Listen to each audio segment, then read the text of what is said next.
Hi friends, I'm teacher Luke and welcome to this new Duolingo English Test Speaking course for 2025. Now, this course here consists of lessons covering all of the current speaking questions on the exam, plus some bonus lessons to help you improve your vocabulary and fluency. If you look somewhere down here in the video description, you can see where each lesson begins and finishes. Like I said, this course covers all of the questions that are currently on the exam, and if those questions change, then I will, of course, change this course as well. But for now, January 2025, this is up to date. So I hope this course helps you to improve your Duolingo English test score and, of course, get the score you need. So let's jump into lesson 1, which is all about speak about the photo. It looks like this on the exam. This is an important question type and a tricky one, so I'm sure this lesson will be really helpful for you. So I'll see you in lesson 1. Hi friends, welcome to this Duolingo English Test Speaking lesson. In today's lesson, we're going to take a look at the describe a photo through speaking question type. This question type is so important because it contributes heavily to your production subscore, and I know a lot of you want to get a good score in production. So in this video, I'm going to show you how to describe a photo well through speaking. But before we begin that, if you're new to this channel, hi, I'm teacher Luke from DETready.com. If you're looking for more tools to study for the Duolingo English test, I recommend you visit our website. That's DETready.com. Okay, anyway, back to this lesson. Describing a photo is not an easy thing to do in English, so I think this video is going to be so helpful. So what type of photos might you get for this question? Let's take a look at some sample ones now. There are many different types of photos on this test. Some might look like this one, or this one. Even though there are lots of types of photos, the way you describe them can be the same, which I will show you later in my tips. If you learn a strategy like I'll show you, then you don't have to worry about the type of photo you get. Let's talk more about this question and then I'll show you those tips. Here are the key points of this question type. You have 90 seconds to complete it, but you need to speak for at least 30 seconds. So the minimum requirement is 30 seconds, but I highly recommend you speak for longer. And of course, I will show you how to do that later in this video. For this question type, you have 20 seconds to prepare. Luckily, you can see the photo while speaking, so you don't have to memorize it or anything like that. And it's important to know that you cannot re-record your answer. You only have one chance to do this correctly, and it contributes to your production and conversation subscores. So those are the key points. The important ones are that you need to speak for over 30 seconds and that you cannot re-record your answer. Remember, you only have one chance at this. If you make a mistake, just continue. Don't start over again. Now let's take a look at the scoring criteria for this question type, and there are 4 main categories you need to be aware of. The first category is content.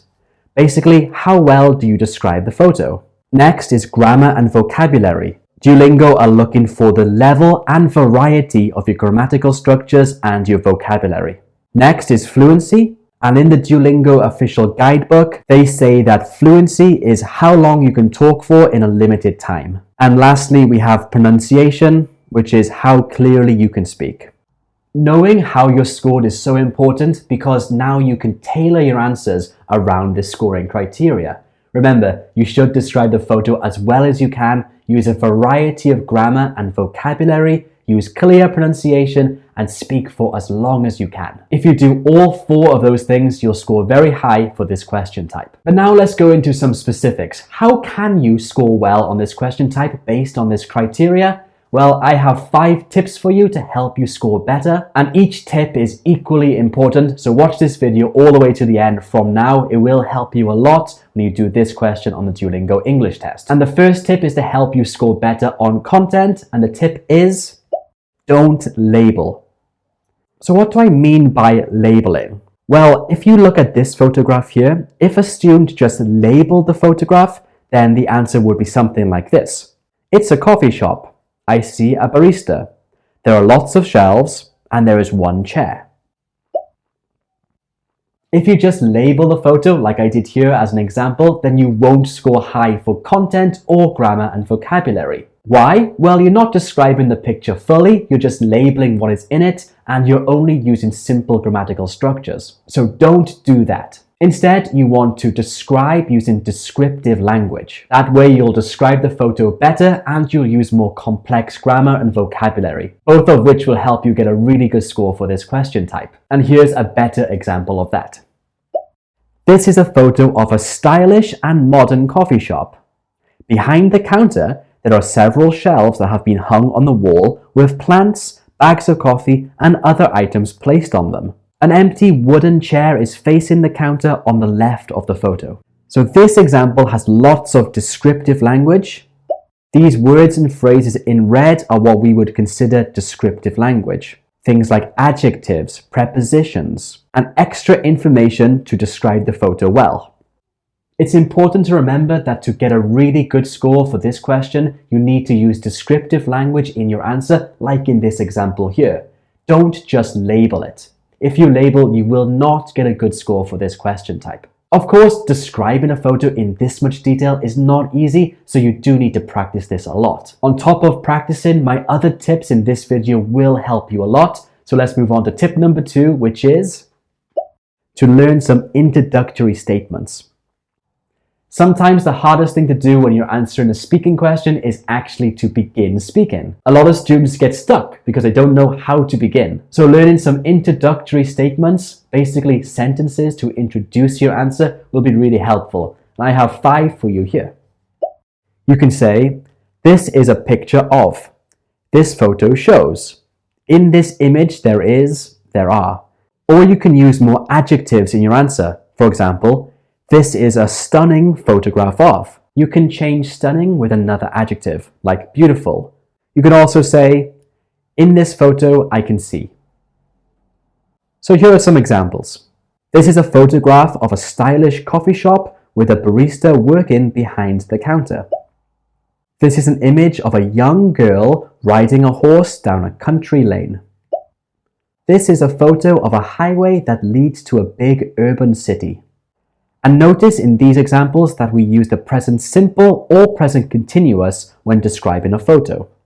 So you've given your first sentence, that's great, but now you need to go into detail. And one good way to do that is to describe the location of things in the photo. Basically, talking about where things are in the photograph. And this is a great way to go into detail for your answer. So let's look at how you can do that now.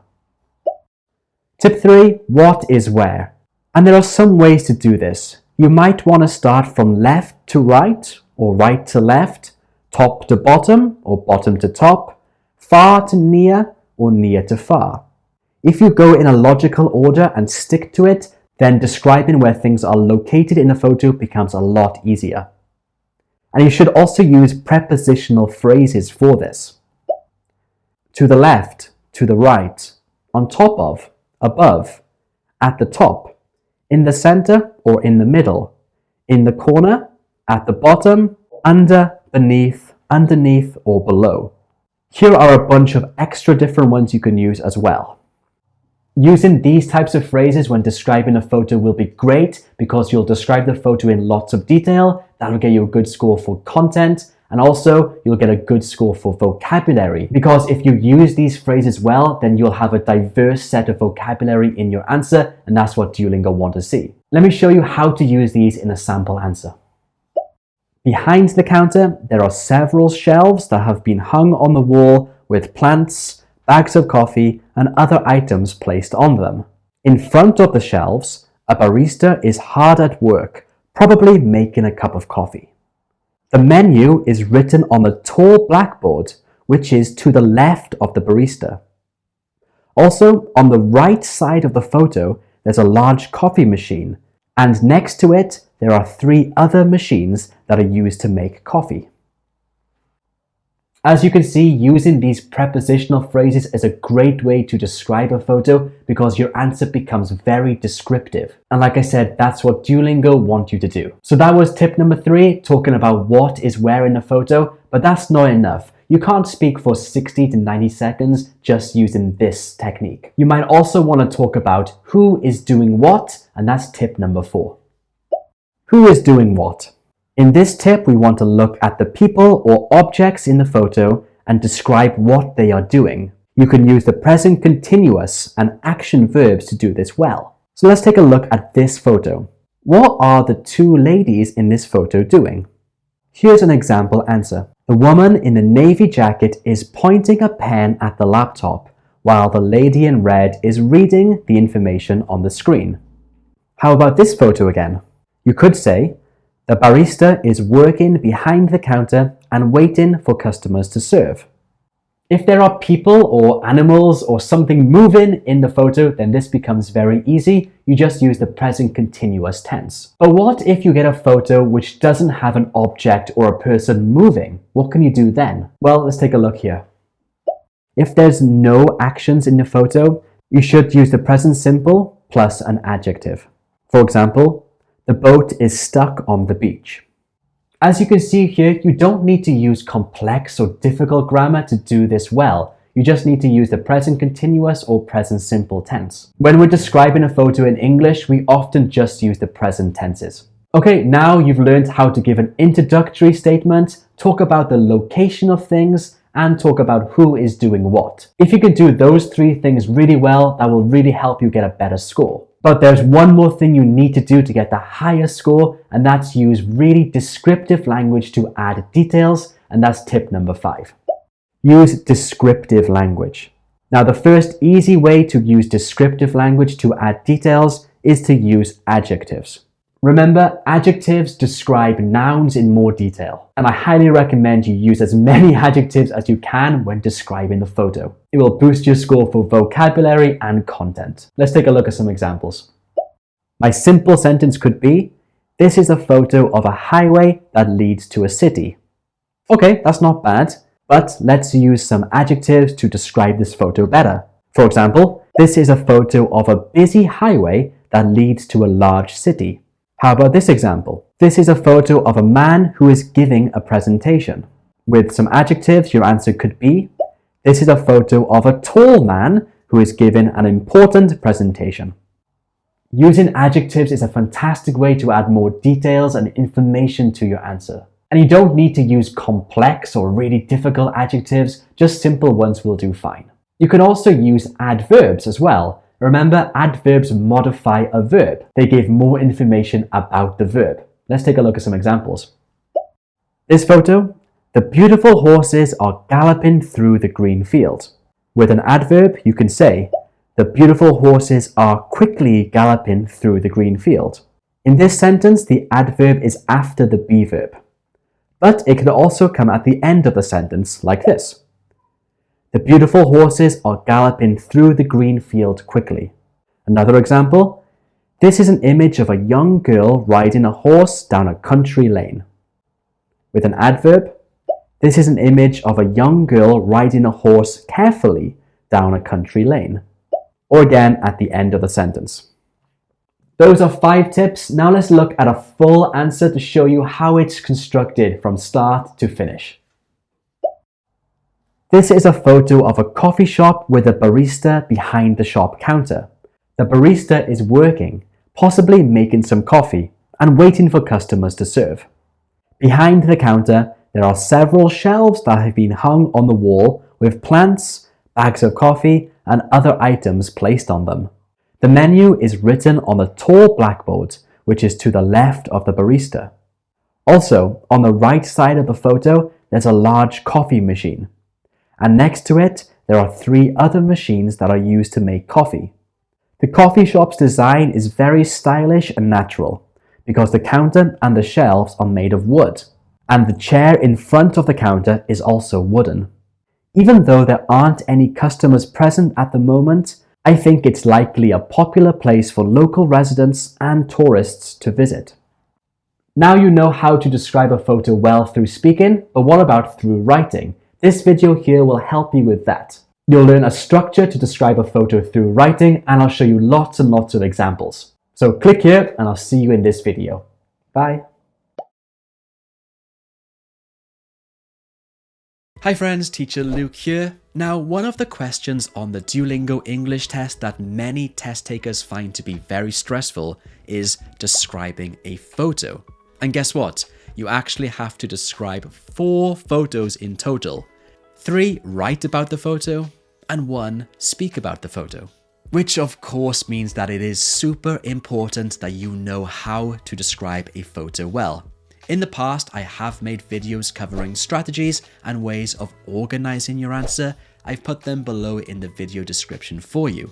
However, in this video, we're going to look at vocabulary. We're going to dive into 30 words and phrases that will help you to describe photos like a pro, whether it's a photo of nature, an urban scene, or people. These words will seriously level up your answers and of course improve your overall score because vocabulary is on the scoring criteria, as you can see right here. Trust me, this video is going to be really useful for you, so let's just jump right into vocabulary number 1.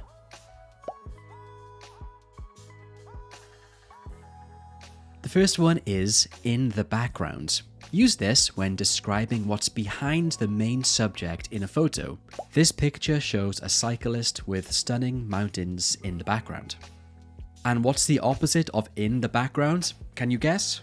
Well, it is in the foreground.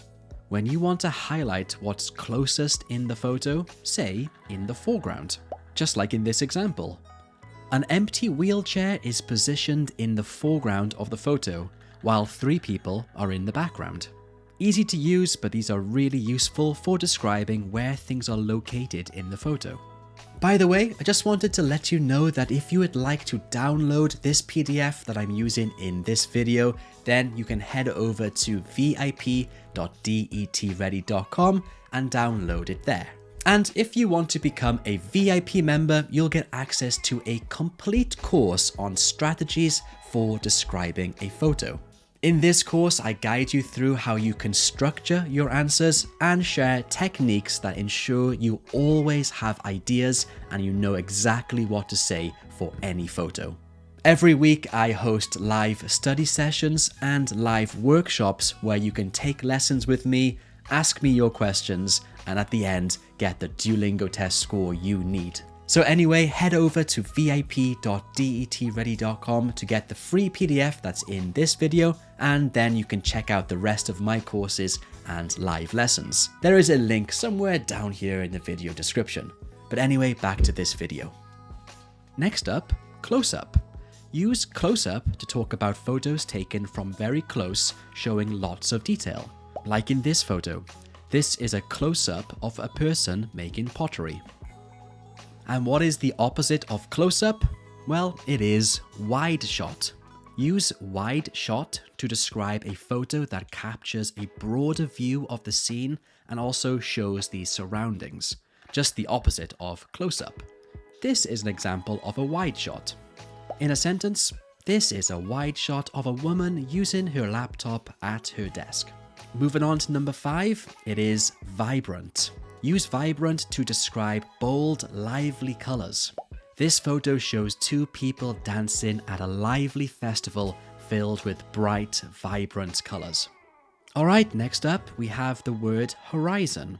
It's that line you see where the earth or sea meets the sky, just like in the background of this photo.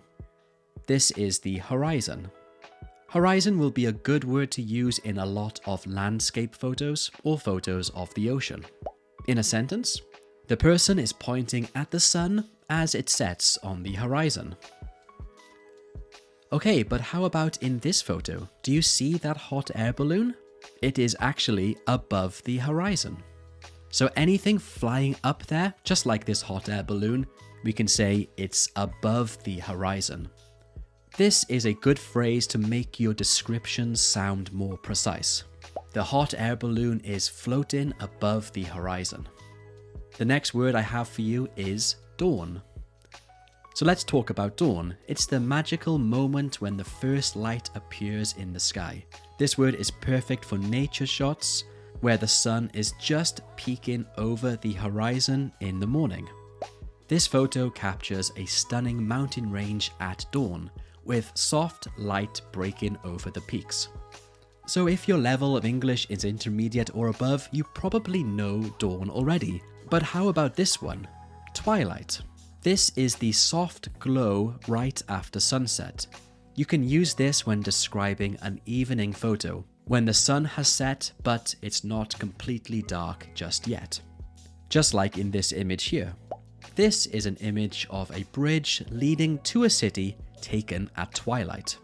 Okay, moving on, but keeping with the same theme, we have scorching. Now, if you look at this photo, you can see that it is scorching hot. So when the heat is extreme, your word to use is scorching. In this photo, there are several dead trees in a scorching desert. Next up, clear blue sky. Now, I'm sure everyone who's watching this video already knows the term blue sky, but to make it more descriptive, you can say clear blue sky. If the sky is cloudless and perfectly blue, just like in this photo, use this phrase. It's not a complicated phrase, but it is straightforward and effective for describing photos like this. A clear blue sky stretches over a sunflower field. Moving on to number 12. Similar to in the background, you can say in the distance. Use this when you want to describe something that is far away in the photo. Just like in this image, the mountains are barely visible. So use in the distance and it instantly adds depth to your description. The man is looking at the mountains in the distance. Okay, now getting a bit more specific. The next one we have is tracks. These are the marks left by someone or something. It could be a person, an animal, or a vehicle. Here in this photo, these tracks were made by a vehicle. So my description goes like this. Tracks made by a large vehicle are visible in the sand. Now check out this photo. The sky is overcast, which means that it's completely covered in clouds. There's not a bit of blue sky in sight. A yacht is sailing on a lake on an overcast day. Okay, let's jump to number 15. How would you describe this road? Is it straight or is it winding? Well, of course it's winding. It curves and twists a bit like a river. So you can either see a straight road or a winding road. The silver car is cruising down the winding road. Moving on, what do you think the season is here? Well, of course it's winter. And if you get a photo similar to this, you can use the phrase, a winter's day. Two horses are eating hay on a chilly winter's day. The opposite, of course, is a summer's day. More than 10 people are surfing on a warm summer's day. And of course, you can say a spring day or an autumn day. Okay, on to some urban scenes right now. And the first word I have for you is monument. Cities have lots of monuments like in this photo, so if you don't know exactly what the structure is, you can just call it a monument. That will make life a lot easier for you. The monument is placed in the middle of the plaza. Now what if the city you're describing is filled with lights? Then you can say this, lit up. As you can see here, this street is completely lit up with vibrant neon lights. And of course, for busy city scenes, we've got the phrase in English called hustle and bustle. This phrase is perfect for places filled with noise, traffic, and energy. Just like in this photo, I believe this is Tokyo, just look at all the people and all the activity.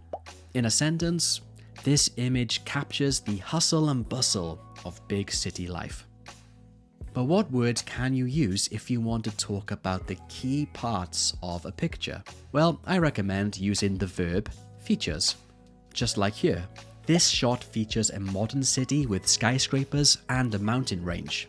Features is a simple verb, but it will make your description stand out. Okay, let's move on to 22. What are these two people doing? Well, they are having a conversation. And I think these two people are quite focused on each other. So the phrase we can use is engaged in conversation. If you're engaged in conversation, it means that you are totally absorbed, just like these two people. They are deep in discussion. This is a good collocation you can use if you get a photo of people talking to each other. In a sentence, these two people are sitting on a wooden bench and engaged in conversation. But if you want to describe the people in the photo, but you're not sure of their exact age, you can use a phrase like this: in their 60s. These guys here in this photo, I think they are in their 60s, meaning their age is anywhere between 60 and 69. Now, I might be wrong, but that's just my guess. 3 people in their 60s are working on their laptops in a classroom. Of course, if you get people who look between 20 and 29, you say in their 20s, 30 and 39 in their 30s, and so on. But what if you get a photo like this? See that cabin? We can say it is surrounded by. The cozy cabin is surrounded by tall trees and dense forest. It's right in the middle of the trees and forest. It's possible you'll get a photo with some flowers. And if the flowers are very colorful, then you can say that they are in full bloom. For example, the garden is filled with vibrant flowers in full bloom. When a photo is filled with people or objects, then you can use the collocation crowded with. Just like this photo of a marketplace. The marketplace is crowded with vendors and shoppers. When a road or path is bordered by trees going up and down the street, you can call it a tree-lined street. As you can see in this photo of Paris right here. Paris is famous for its tree-lined streets. Okay, number 29, engrossed in work. You use this when someone is fully concentrating in what they're doing. You can use this for a student who's studying or just an office worker who's busy and concentrating on their work. For example, in this image, I presume that she is a student, so I'm going to say the student is engrossed in her work. And finally, we have the verb capture. This is a great word you can use for photos that represent a key moment. Normally, this will be used to describe actions, just like in this image here. This image captures a small dog playfully jumping up. Okay, those were 30 words and phrases. Was that helpful? If you think it was, put a heart emoji in the comments. Now, I recommend you watch this video right here because it will teach you how to organize and structure your answers for describing a photo. That's a bit tricky, so this video will be really helpful. I'll see you here right now. So many test takers find the speaking questions on the Duolingo English test to be the most difficult. So in this video, I'm going to help you by showing you a strategy you can use to ace these questions. This strategy will help you speak for longer, develop your answers better, and use lots of grammatical structures, all of which will help you boost your speaking score. But very quickly, before I share this strategy with you, if you're new here, hi, I'm teacher Luke from DETready.com, and we're here to help you with your Duolingo English test. Let's just do a quick review of the different speaking questions on the Duolingo test. We have read then speak. It looks like this on the exam. Listen then speak, where you have to listen to the question, and the speaking sample, which is recorded and sent to the universities you're applying to. And the strategy I'm about to show you today will work for all 3 of these speaking question types. So what is this strategy? Well, it's called the PPF method.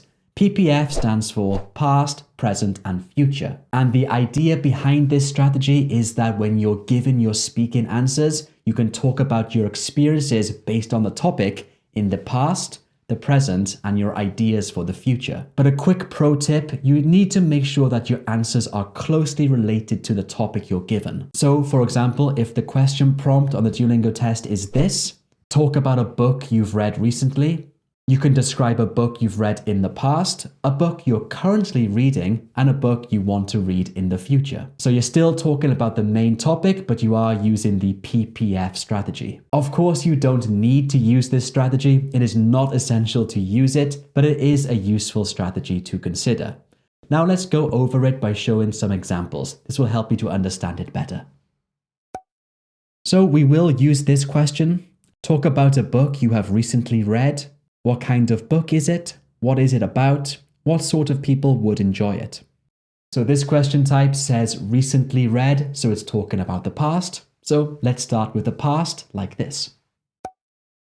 Recently, I read a very famous book called The Alchemist. It's a story about a young shepherd who goes on a journey to find his purpose in life. The book has a mixture of adventure and philosophy, but it's mostly about finding yourself. I honestly found it very inspiring, and it has helped me think a lot about my own life. Okay, past done. Now let's move on to talk about the present. Right now, I'm actually reading a similar book called The Power of Now. It's similar to The Alchemist because it's about finding yourself and becoming a better person. The main message of the book is about how to be happy by living in the present moment rather than worrying about the past or the future, which is something I tend to do too often. So we've talked about the past and the present. You can see already that I've used different grammatical structures, some past tenses, some present tenses, and how the ideas have extended, which have made my answer longer, which is good. Now let's talk about the future, like this. I'm going to keep reading similar books in the future because they help me learn more about myself, and I believe it's important to keep learning and growing. And I believe reading these types of books can help me to do that. So there's the PPF method. It's a great way of expanding your answers and speaking for longer, and a good way to generate more ideas. After this, you may want to look back at the question prompts and decide if you've answered all of the questions, or maybe you need to answer one or two more. In my example, I didn't answer the last one. What sort of people would enjoy it? So of course I should answer this last point, and I would say something like this. Moving on to the final question. Books like The Alchemist are good for people interested in self-discovery and personal growth because they provide valuable insights and perspectives. I'm sure books like this can be enjoyed by lots of different types of people all over the world, and especially for people who have an interest in philosophy. So to sum up, I would recommend this book to anyone who asked me. So that's the PPF method. Now you need to learn how to describe a photograph, and this video here will help you. This is another speaking question on the Duolingo English test, so watch this and learn different strategies for describing a photograph effectively. Okay, I'll see you here. Hi friends, in this video we're going to talk about 21 phrases you can use to immediately improve your speaking on the Duolingo English test. Now these phrases are helpful because they'll help you sound a lot more natural, make your answers sound more logical, and help you speak for longer. And we will start in just 1 second, but if you're new here, hi, I'm teacher Luke from DETready.com. Visit our website to find useful tools and information to help you prepare for the Duolingo English test. Okay then, well let's get started with today's lesson. I'm going to teach you these phrases by going through an answer for one of the speaking questions on the Practice Duolingo English test, and this is the question we'll look at today. Discuss public assistance offered to low-income families in your country. What kind of assistance is offered? Who can benefit? What are some of the positive and negative results of these programs? So this is the question we're going to answer. When you get a question like this on the Duolingo English test, it's good to begin your talk by using an introductory phrase. Basically, a phrase that will introduce the topic. These are a great way to begin your talk because they make you sound a lot more logical and they give you a couple more seconds to think about your ideas. Let me show you some of these introductory phrases. You can use phrases like this. Today, I'd like to talk about. In this talk, I'm going to describe, explain. I would like to talk about. I'm going to tell you about. All of these types of phrases are called introductory phrases, and they're great for introducing the topic. So here's an example in full. Today, I'd like to talk about the different types of housing assistance low-income families get in my country. Another example. In this talk, I'm going to describe the different types of housing assistance low-income families get in my country. So as you can see, using an introductory phrase like this can help you sound a lot more logical, and it's a great way to begin your answers. Now let's take a look back at the question we're answering today. You might notice that there are actually 3 different questions Duolingo asks you. This is very common on the read then speak question type on the test. And I strongly recommend that you answer each of these questions because it'll give you more things to talk about and help you speak for longer. But it is important how you transition from question to question. There are different phrases you can use to move from first to second to third. So let me show you some of those phrases here. For example, in regard to the first question, turning to the second question, or as for the final question.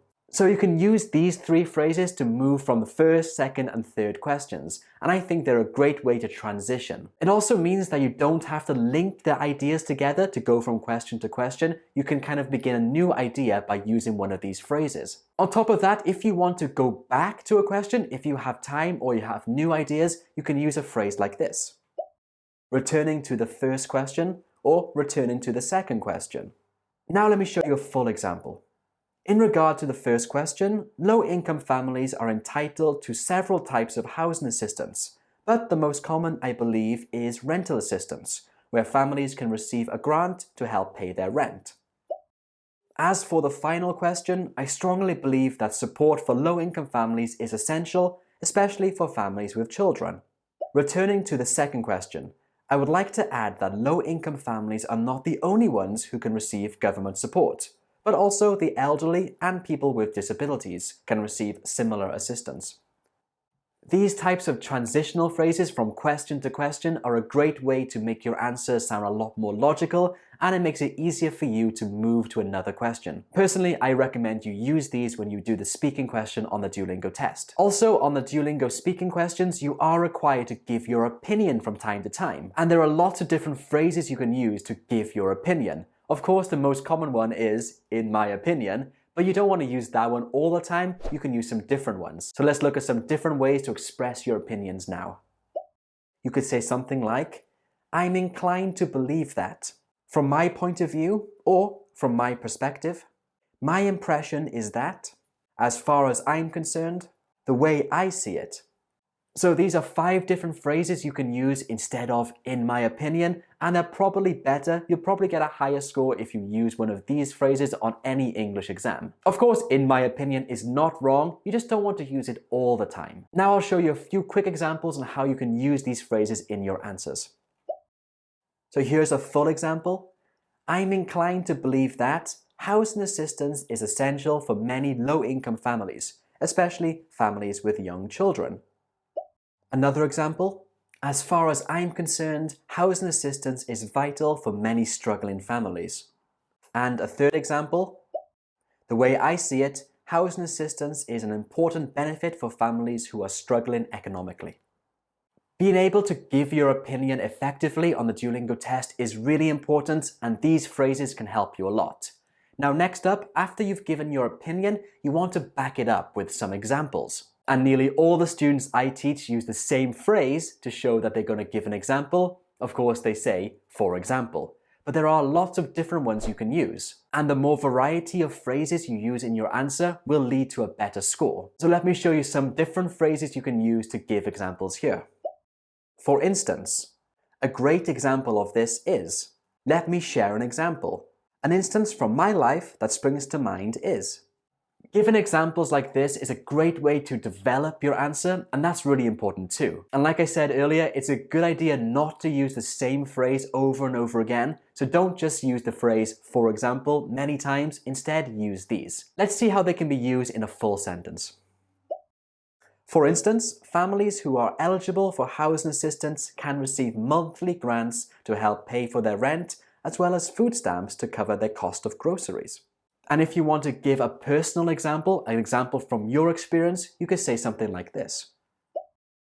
An instance from my life that springs to mind is when my best friend's mother and father both lost their jobs and they had to rely on government benefits for a short time to afford their groceries and pay their energy bills.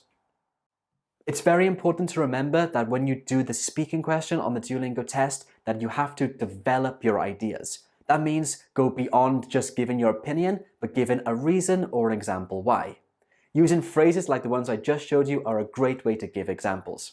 Okay, now we've spoken a lot about this question, it's time to conclude our answer. Many of my students use phrases like in conclusion or to sum up to conclude their answer, which is totally fine, but as always, I want to show you more variety of different phrases you can use, so here are some more phrases you can use to conclude your answer. You can say something like, to wrap this talk up. To summarize my opinion quickly. So that's why. To make a long story short. I don't recommend you use these phrases for writing. They are a bit informal for that, but they are totally fine for any type of speaking. By nature, speaking is a lot more informal, so phrases like this are totally fine. Let's see some examples of them. To wrap up this talk, although some people argue that my government are too generous with the assistance they offer to low-income families, I believe it's essential that they continue offering this type of support. Okay, that's it. Those were 21 phrases you can use. Now I recommend you watch this speaking video next. It will help you to organize your answer. Okay, see you there.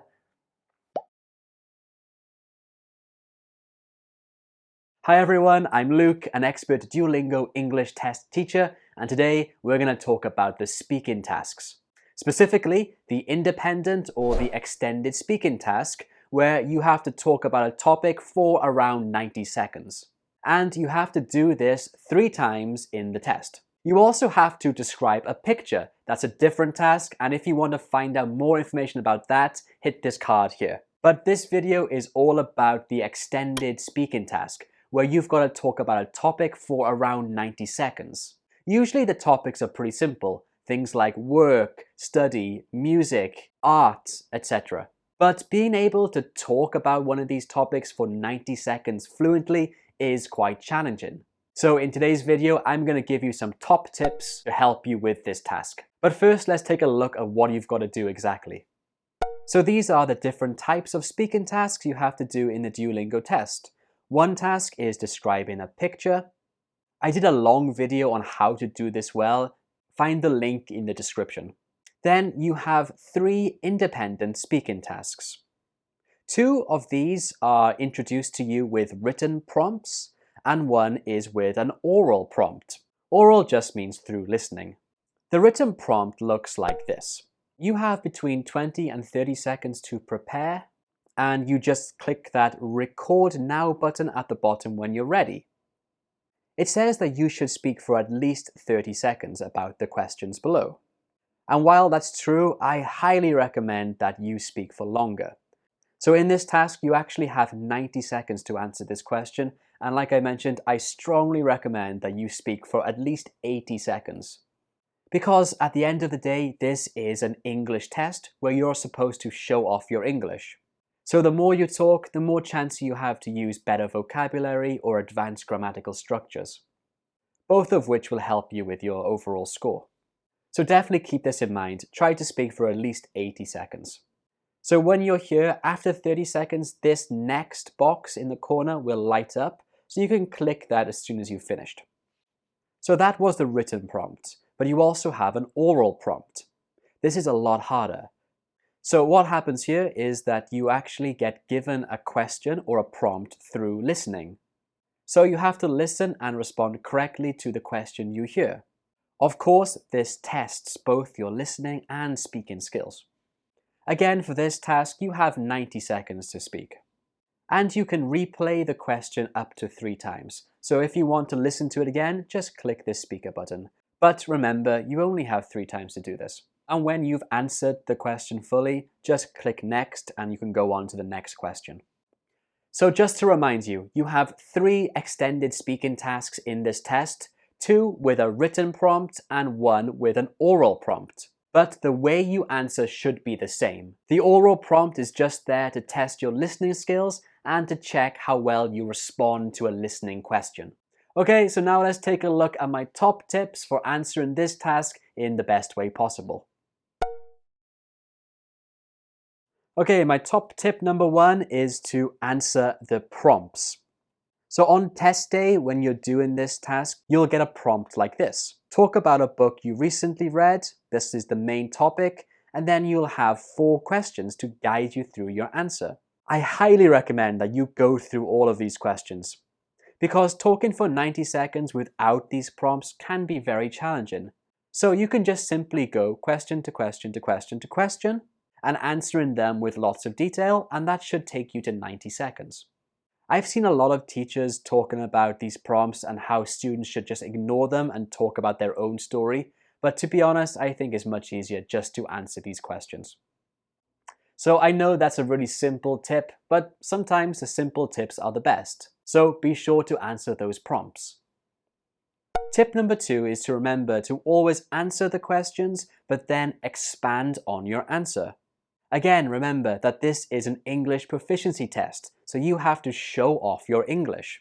So you shouldn't just answer the question in a simple way, you should answer and expand. So how can you expand? Well, you can elaborate, that means talk more about your answer. You can give your opinion, or you can give someone else's opinion, and you can also give some examples. So I know this is another simple tip, but you'd be surprised how many students just give a simple answer, and they think that's enough, but it's not. Remember, you always have to give a simple answer, but then expand on it, because you want to show the examiner, or in this case the computer, that you're really good at English. So remember, answer and expand. Answer and expand. So let me show you an example. So let's say this is our topic. Talk about a book that you read recently. And the prompts are, what was the title? What was it about? How did you first hear of it? What did you like or dislike about it? So for the first question, what was the title? This is an example of how you can answer a simple question like this, but expand on your answer to show off your English. So this is my example. A book that I've read recently, which really inspired me, was called Surely You're Joking, Mr. Feynman, by the famous physicist, Dr. Feynman. This book is a collection of personal stories, both hilarious and thought-provoking, from Dr. Feynman's life. So let's take a look at this. The question, what was the title, is a really simple question, and a very simple answer would just be, a book that I've read recently was called Surely You're Joking, Mr. Feynman. If I just stop there, I'm only answering the question, but I'm not elaborating. So as you can see in this example, all of the parts in green are the parts which I elaborated. Remember, elaborate means to give more information. So the parts that I elaborated, I said, which really inspired me. And then I added a little bit more detail about the book. So this is a very simple way to elaborate about this topic, the book. You can talk about the author, or about the genre of the book, and what were your reactions to the book. So this is a good way of expanding the simple question, what was the title? Now let's take a look at the second question, which is, what was it about? So this is also an example answer, and again I elaborated. So let me show you. This book is mainly about all the life lessons that Dr. Feynman learned in his amazing life. For instance, do things that you love as best as you can. As this book is a collection of stories from his life rather than a novel, it doesn't really have a plot. Each chapter covers one important part of his life, such as his time at university or the time when he met Albert Einstein, which, in my opinion, was the most fascinating chapter. So in this section, in order to elaborate, I gave examples. I said, for instance, do things that you love as best as you can. And at the bottom, I said, such as his time at university or the time when he met Albert Einstein. So here, such as provides examples to what I said earlier. Each chapter covers one important part of his life.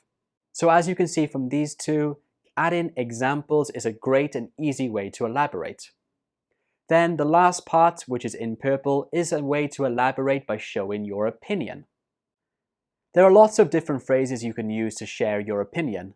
In my opinion is the simplest one, but you could also say, as far as I'm concerned, or in my point of view. These are just some examples.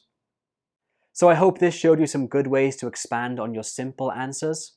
Now let's take a look at tip number 3, which is transition words. Using transition words will help your answer to sound more fluent and more coherent.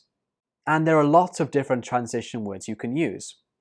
If you want to move on to the next question, it's a good idea to use one of these transition words. You can say, okay, turn into the next question. Moving on to question 3. Or, as for question 3. These are simple and smooth ways to transition from question to question. You can also use these transition words when you are giving your answer.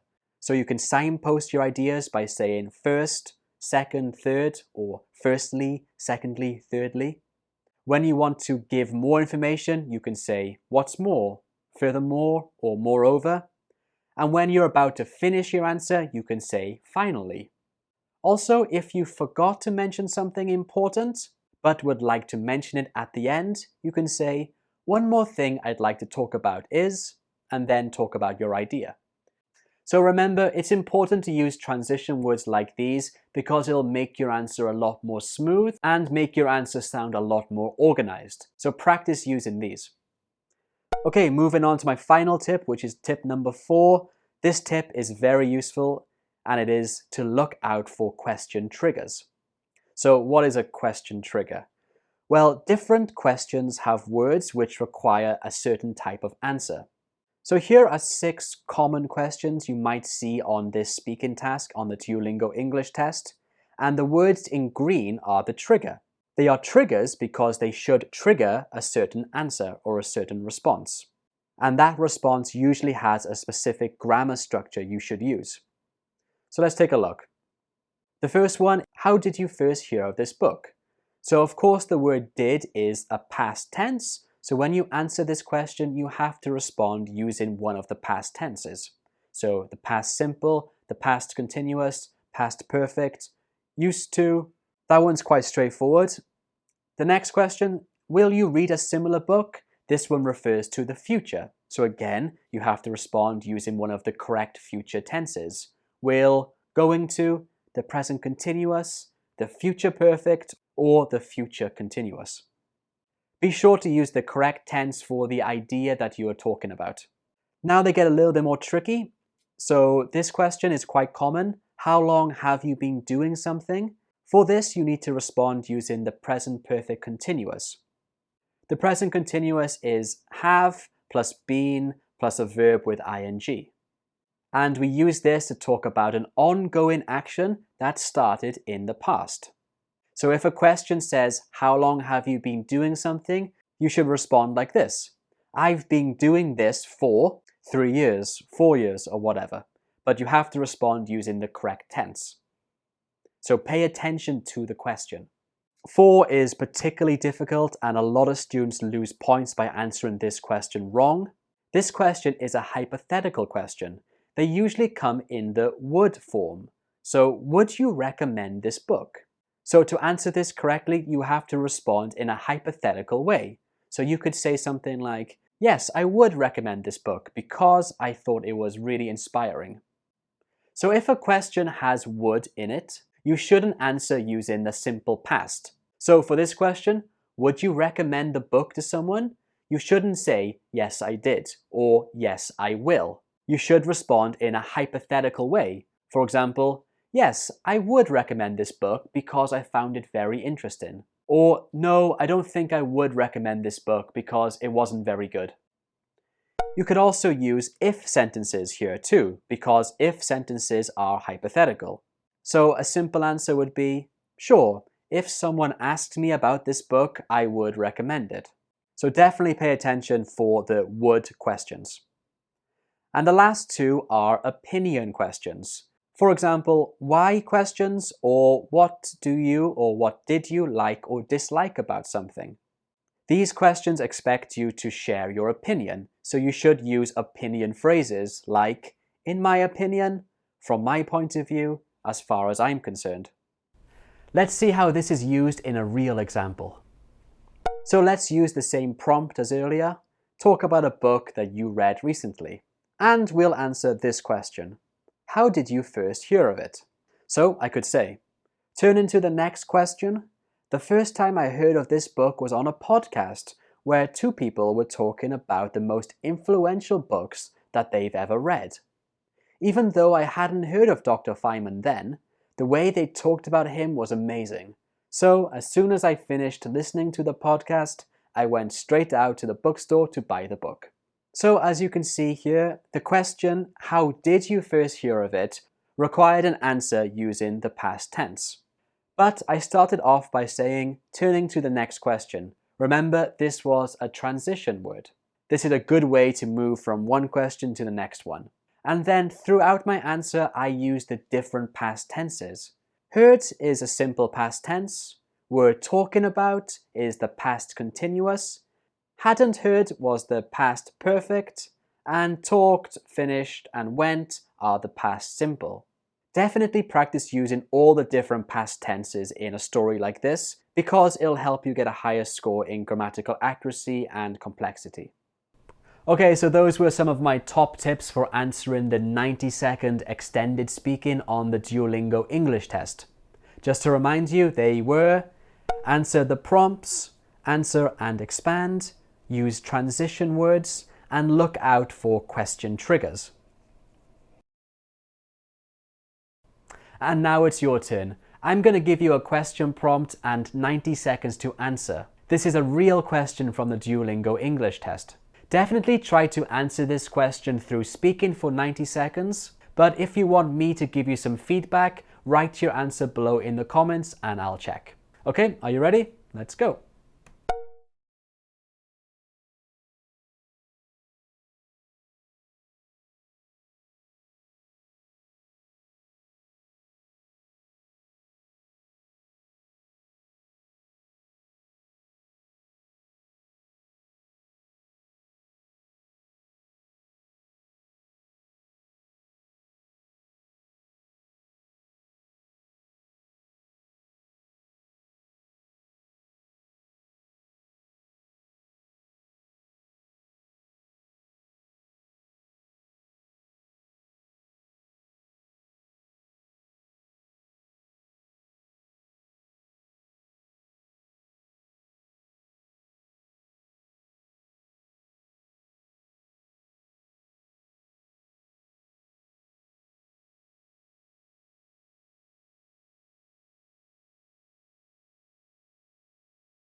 So how did you find that? 90 seconds is quite long, isn't it? But I hope my top tips helped you to answer this question fluently and with a lot more information in order to help you get a better score. Okay, and that's it from me today. Thank you for watching. I hope this was helpful and I'll see you next time. Take care. To get a high score on the Duolingo test speaking questions, you need to demonstrate a high level of English vocabulary. This is made very clear on the scoring criteria right here, where it says that it evaluates your lexical sophistication and lexical diversity. Basically, the level and variety of vocabulary you use on the speaking questions. And one way to show your high level of vocabulary is to use idioms. Native speakers use idioms all the time without even realizing it. If you can incorporate some everyday idioms into your speaking answers, then it will show a high level of vocabulary. So in this video, I'm going to talk about 7 idioms you can use for almost any of the speaking questions you get on the Duolingo test. You can use these for almost any question because these idioms are all related to talking about your experiences. And most of the speaking questions on the Duolingo test, or even the IELTS test, often ask you about your experiences on a certain topic. Take a look at these sample Duolingo test speaking questions. As you can see, they are related to your experiences. It's likely you'll be able to use these idioms in your speaking answers. I will show you the idiom and a high-level answer as well, so you can see how it's used in context.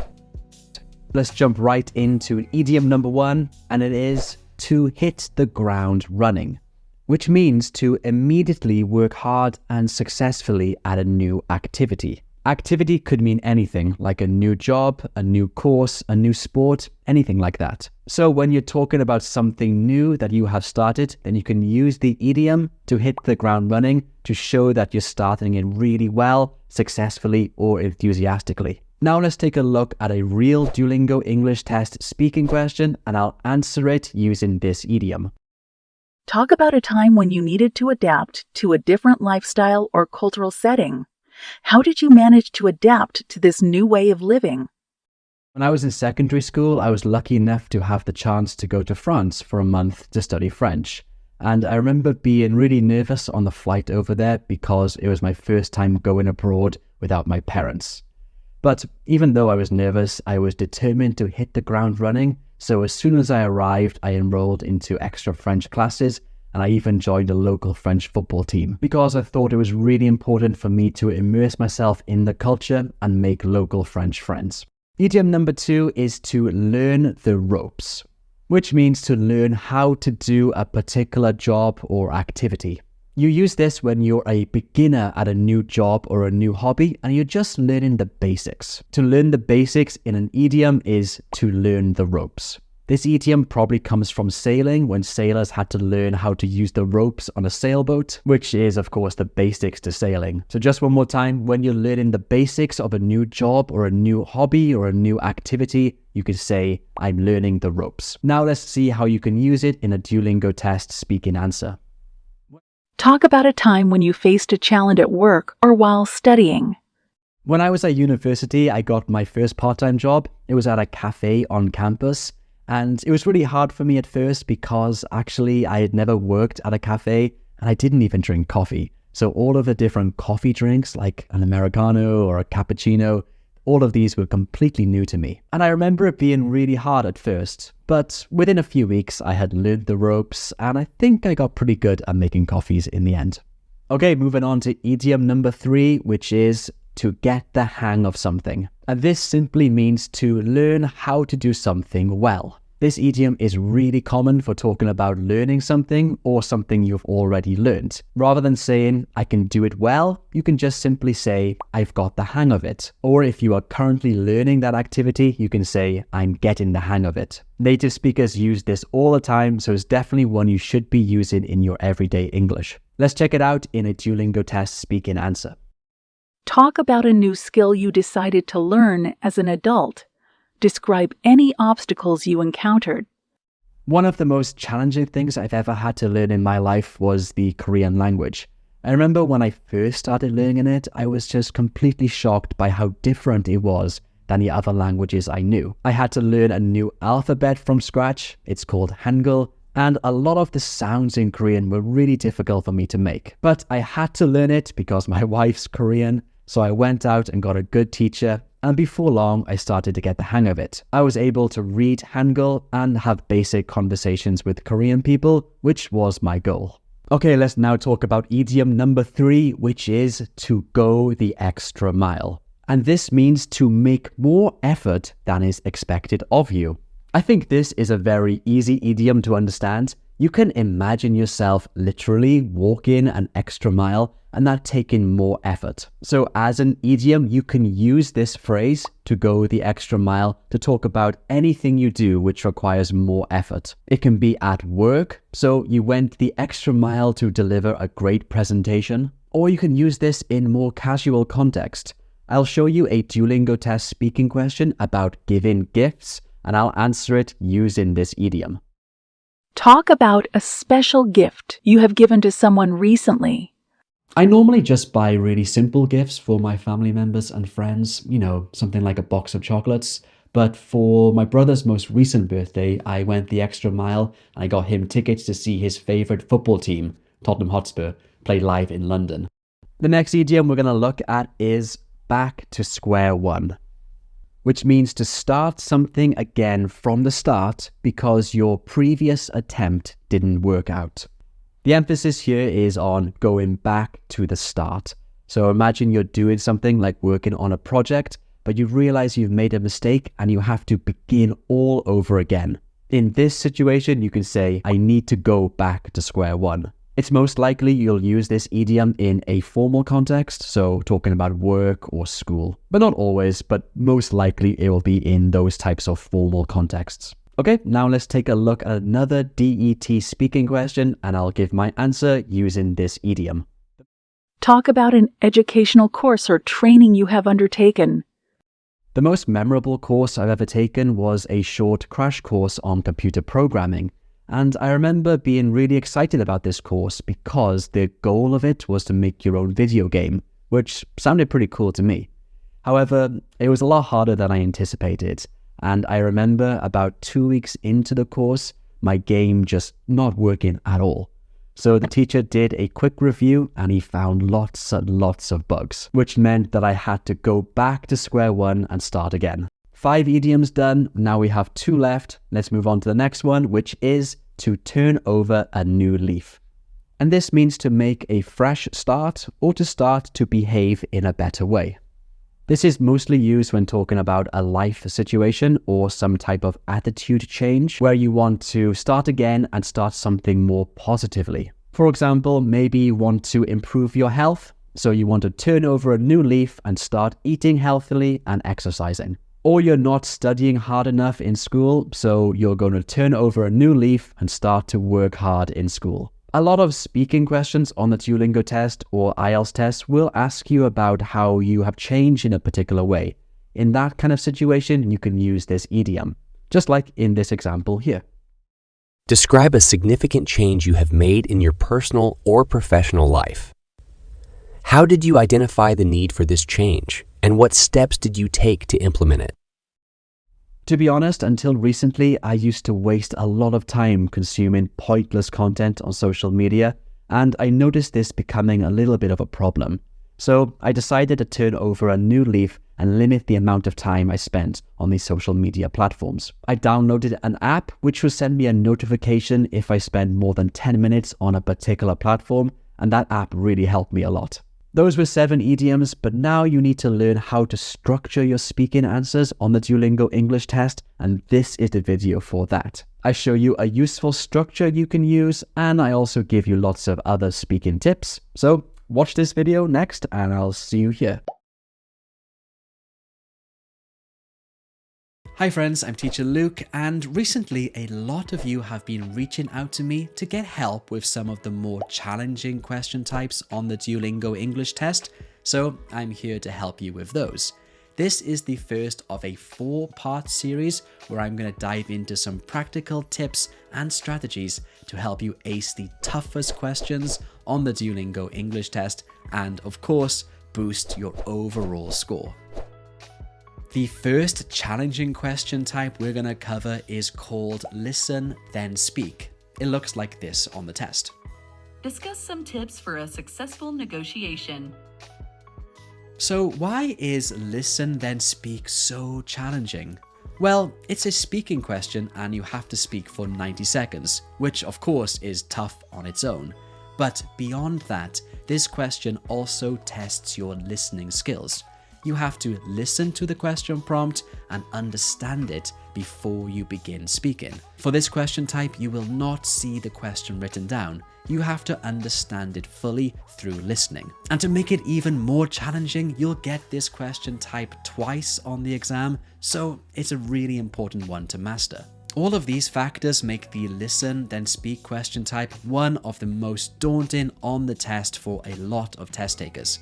So if you're one of the people who find it difficult, don't worry, I've got you covered. Because in this video, I'm going to go over 3 reasons why so many test takers struggle with this question type.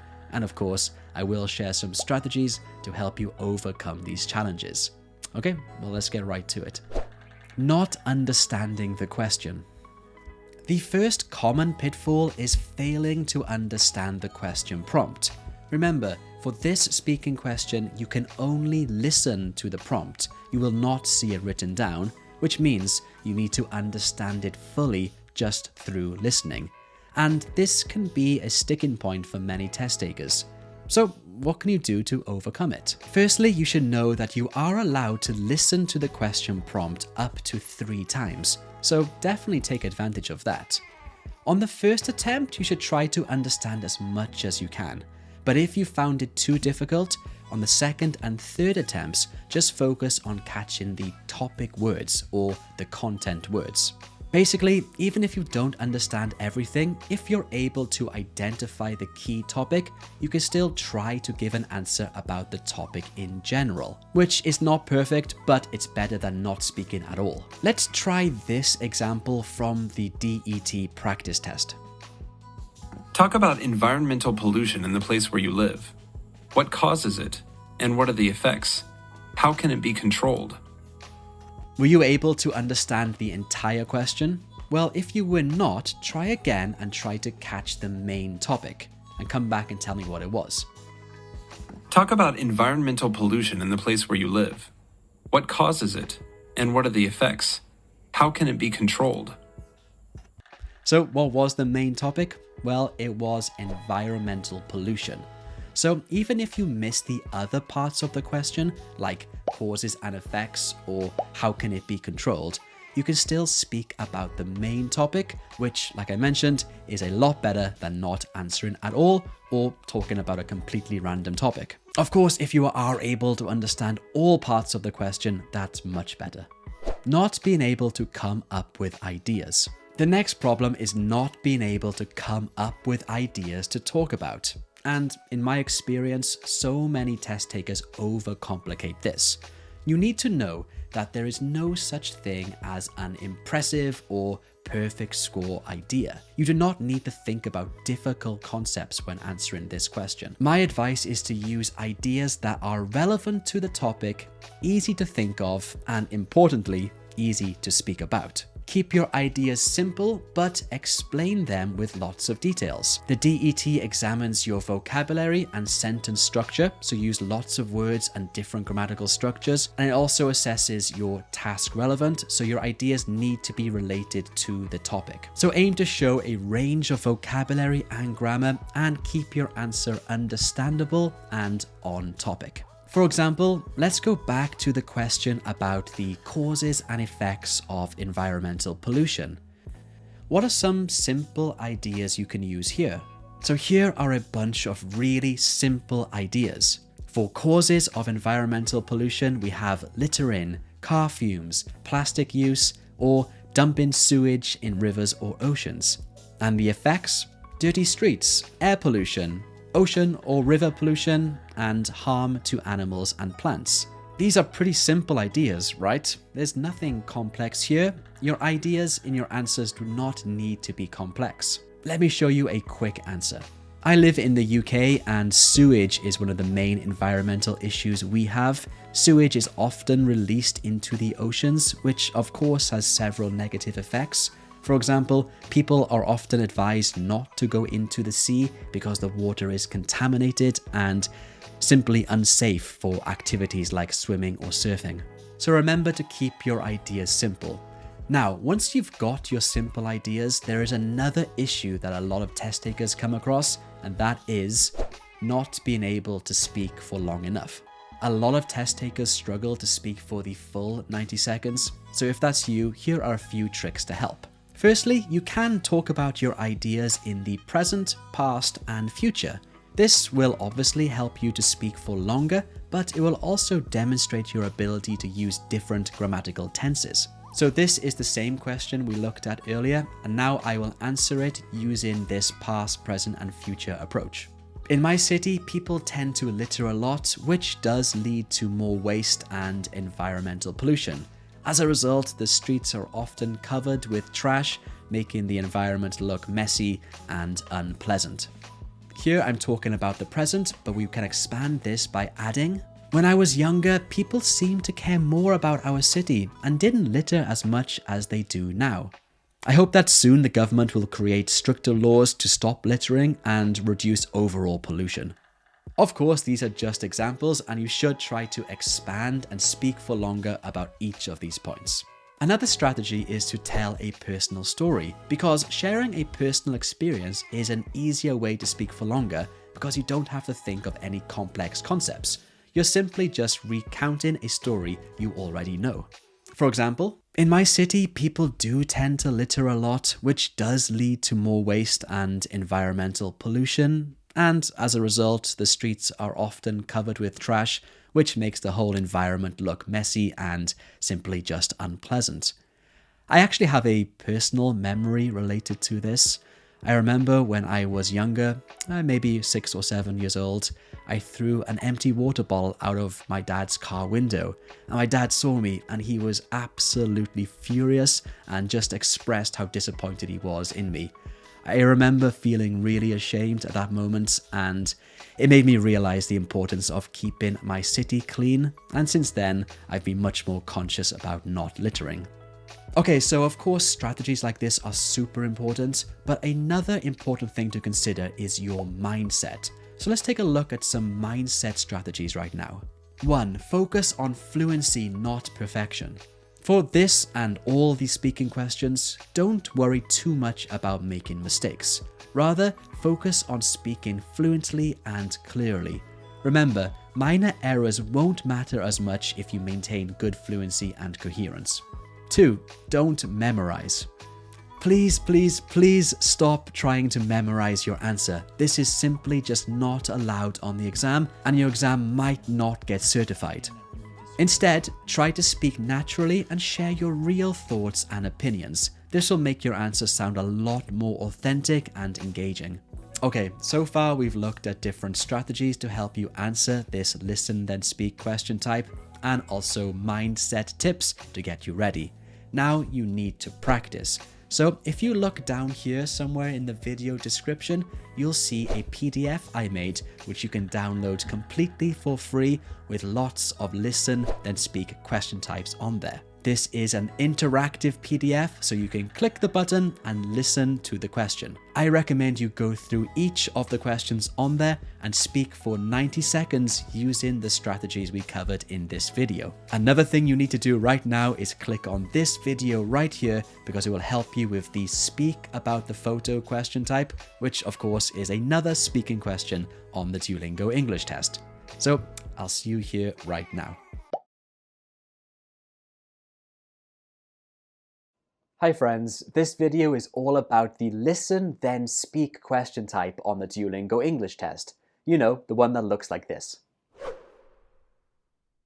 So this question type is really hard because it requires you to listen and understand a prompt or a question and then respond through speaking. You have to speak for at least 30 seconds and you have 90 seconds in total. And it's hard because it involves those two skills, listening and then speaking. And that's why I've made this video to help you. In this video, we're going to do 3 things. Firstly, we'll take a look at the key points of this question type. This will help you to understand what this question is all about.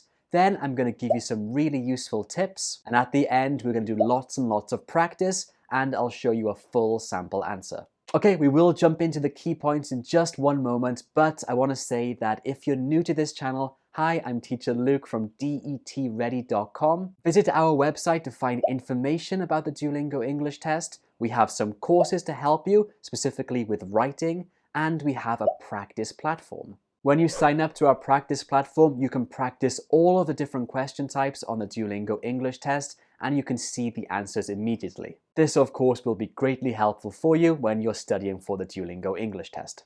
Okay, back to this lesson. Like I said, firstly, we'll take a look at the key points of this question type. So let's do that right now.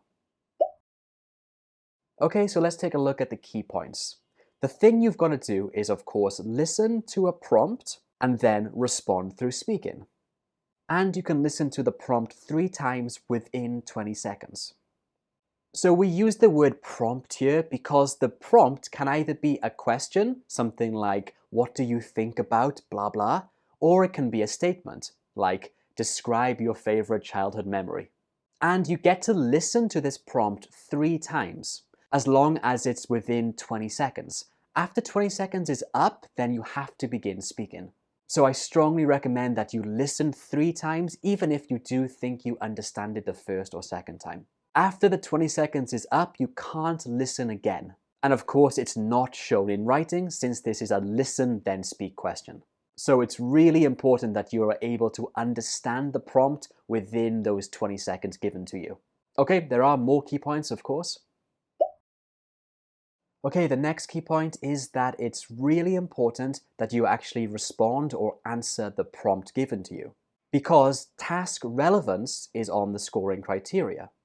So task relevance refers to how well you actually answer the question or the prompt given. If you do talk about a different topic, then you'll lose a lot of points for task relevance, because it shows that you weren't able to understand the question. So make sure before you start speaking that you really do understand exactly what was said, and that your response, your answer, is related to that topic. So when you're answering, you have 90 seconds in total to answer. But importantly, you need to speak for at least 30 seconds. So the rule is that you should speak for at least 30 seconds. After 30 seconds, you can click on the next button to go to the next question. However, I recommend you try to speak much longer than that, at least for 60 seconds. Again, if you take a look at the scoring criteria for the production questions on the Duolingo English test, fluency is one of the points they mention. And one aspect of fluency is about how long you can speak for. So if you can speak for longer than 30 seconds, let's say 60 to 70 seconds, then you will get a better score for fluency. So just try to speak as much as you can when you're answering these prompts. Now, according to the Duolingo test guidebook, which is available on their website, you only get this once on the test. Okay, so this one's a bit interesting. So in the Duolingo test guidebook, they say that you should only get this question once on the test. However, when I took the test a few months ago, I actually had it twice. And I've seen that a couple of my students on my Facebook group said the same thing. They had it twice, not once. So officially, you should only have it once, but I think sometimes you can get it twice. So just be prepared for that. And this contributes to your conversation and production subscores. And lastly, this is important, this question type is actually not on the practice test. Interestingly, this question type is not on the practice test. If you want to practice speaking on the official practice test, then you only can practice the read then respond one, but not this listen and respond one. I don't know why, but it's not, and you need to know that. And like I mentioned, this question contributes to your conversation and production subscore, and I know a lot of students struggle to get a good score in production, so if you can do this question type really well, it will surely be helpful for you. And I've got some really useful tips to help you do well, so let's take a look at these tips now. As I mentioned earlier, it's really important that you make sure that you understand the prompt before you begin speaking. And in order to understand, I strongly suggest that you do listen 3 times, even if you've understood it the first time. So I think that one's really important. Even if you understood the prompt the first time, I strongly suggest you listen 3 times. Because when you begin speaking, you can't listen again. So if you've listened 3 times, it means you're much more likely to remember what the prompt was and all the little sections of it. Because sometimes the prompt is quite long and it has different questions within it. So I really recommend you listen 3 times. Next one, your answer must be directly related to the prompt. So I did mention this earlier, but I'll say it again. Task relevance is on the criteria. So it's really important you actually respond to the prompt and not speak about a different topic or go away from the prompt at all. Try your best to make your answer to be as closely related to the prompt as possible. That'll help you get a better score for task relevance. Next up, make sure to use a range of vocabulary and grammar, and you can use linking phrases to increase your fluency. I made a whole video on spoken linking phrases you can use for this question type. You can find that video up here or click on the link below in the description. Linking phrases are useful because it helps make your answers sound much smoother and more natural. So I recommend you watch that video and study the different phrases in that video. Next up, speak for as long as you can. This will increase your fluency score. And lastly, practice often. So it's quite hard to practice this question type since it's not on the practice test. So watch this video all the way to the end and get practice with the questions I show you. And if you want more practice, I recommend you use my practice platform. When you sign up to my practice platform, you get unlimited practice on all of the different question types on the Duolingo English test, including this listen and speak one. You can practice listening and responding to lots of different prompts, and you can see sample answers. On top of that, you can actually listen back to your answer and then compare it to a sample answer. This will be great practice for you, not only for this question type, but all of the others as well. So if this sounds good to you, you can find links to this practice platform below in the description. Anyway, let's get some practice done in this video. We'll start off with listening. So I've prepared 5 listening prompts for you. I'll play each one 3 times, and I want you to listen and fill in the blanks which will be on the screen. This will be helpful because you can check how well you understand these prompts. And after these 5 are done, we'll do a full speaking practice where I'll show you a prompt, give you 90 seconds to answer, and then show you my sample answer. I'm sure this will be really helpful for you, so make sure you watch the whole video and do all the practice questions here. Okay, well, let's get started with the 5 listening ones first. Remember, your job is to listen and fill in the blanks. Describe a time when you told your friend the truth. What was the truth? What was your friend's reaction? Describe a time when you told your friend the truth. What was the truth? What was your friend's reaction? Describe a time when you told your friend the truth. What was the truth? What was your friend's reaction?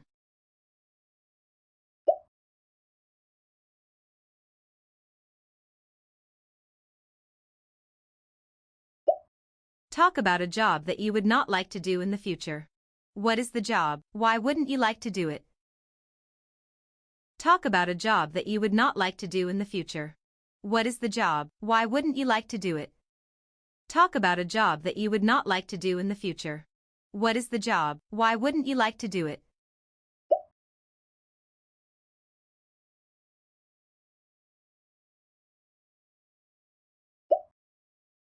Talk about a festival that is celebrated in your country. What is it? Why is it important? Talk about a festival that is celebrated in your country. What is it? Why is it important? Talk about a festival that is celebrated in your country. What is it? Why is it important?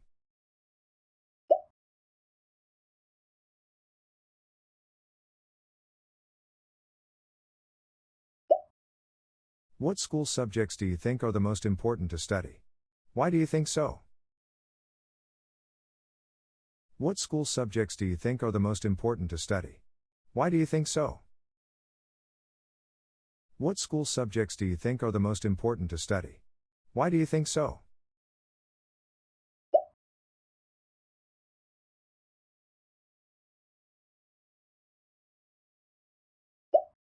Describe an art exhibition you have seen. When did you go there? Where was it? What was it like? Describe an art exhibition you have seen. When did you go there? Where was it? What was it like? Describe an art exhibition you have seen. When did you go there? Where was it? What was it like?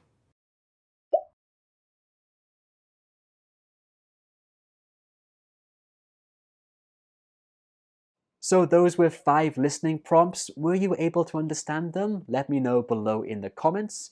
Now let's jump into speaking. So I'll give you another listening prompt, which you can listen to 3 times, and then I'll give you 90 seconds to speak out your answer. After the 90 seconds is up, I'll show you my sample answer. I hope this is helpful for you. If you think it is, write yes below in the comments. Okay then, well, let's get started with this. Remember, your job is to listen and then speak for as long as you can. Try to speak for around 60 to 70 seconds. Talk about the differences between working for a big company and working for a small company. Which do you prefer? Talk about the differences between working for a big company and working for a small company. Which do you prefer? Talk about the differences between working for a big company and working for a small company. Which do you prefer?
When choosing a company to work for, there are few things more important to consider than the size of the company.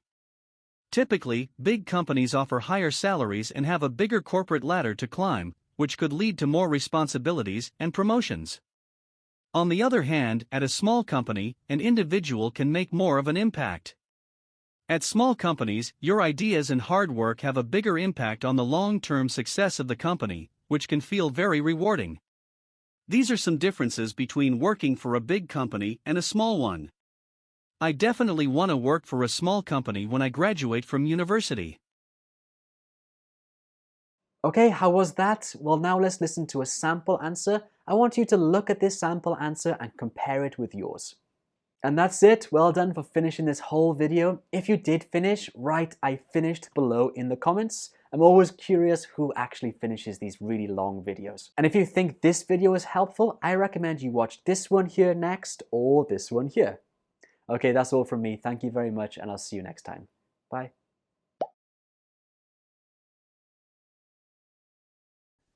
Hi, and welcome to this live Duolingo English Test Speaking lesson. Today's lesson is a live lesson here on DET Ready VIP, and we're going to focus on how to begin your speaking answers and then how to speak for longer.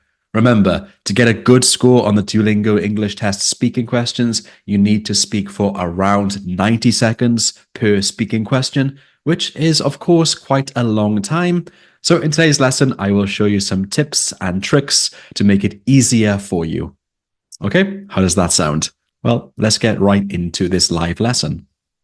And of course, speaking in a second language is probably the most, well, speaking and writing at least are the most difficult things to do. Personally, for me, writing is the hardest in a second language, but I know a lot of people find speaking to be the hardest. I'm learning Korean. I've been learning for a long time. And yeah, I'm okay at speaking. I'm okay at listening, but writing, oh my God, terrible, terrible, terrible. All right, so today's lesson, all about speaking. So we're going to focus on how you can answer the speaking questions and then how you can speak for longer, which is important because for all of these English exams, you have to speak about a topic without any preparation for 90 seconds or up to 3 minutes, which is really tricky, actually, if you don't think about your preparation or think about how to plan your answer. So that's what we're going to do today. But quickly, just a quick knowledge question about the Duolingo test. Write in the chat, how many speaking questions are there on the Duolingo English test? And a bonus tough question, can you name them? Now, all I want to do is focus on the speaking questions, which are open response, ones which require you to talk for a long time about a topic, not the reading ones. Okay, Sarah says 3. Nima says 3. Rachel, 3. Yeah. 3 questions. Jihan says that. Miriam, 3.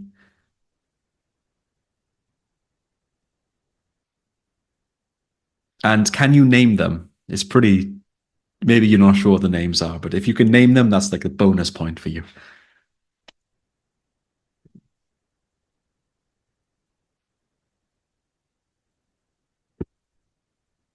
Okay, Sarah says photo, read and speak, listen and speak. Yeah, almost there. Okay, great. Well, here's the answer. Actually, there are 4. There are 4 speaking questions. We have read then speak, listen then speak, the speaking sample, and lastly, speak about the photo.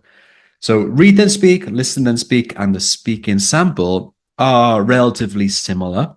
That you are speaking either about your experiences or about a topic, and speak about the photo is you describing a photograph. So that's a bit different.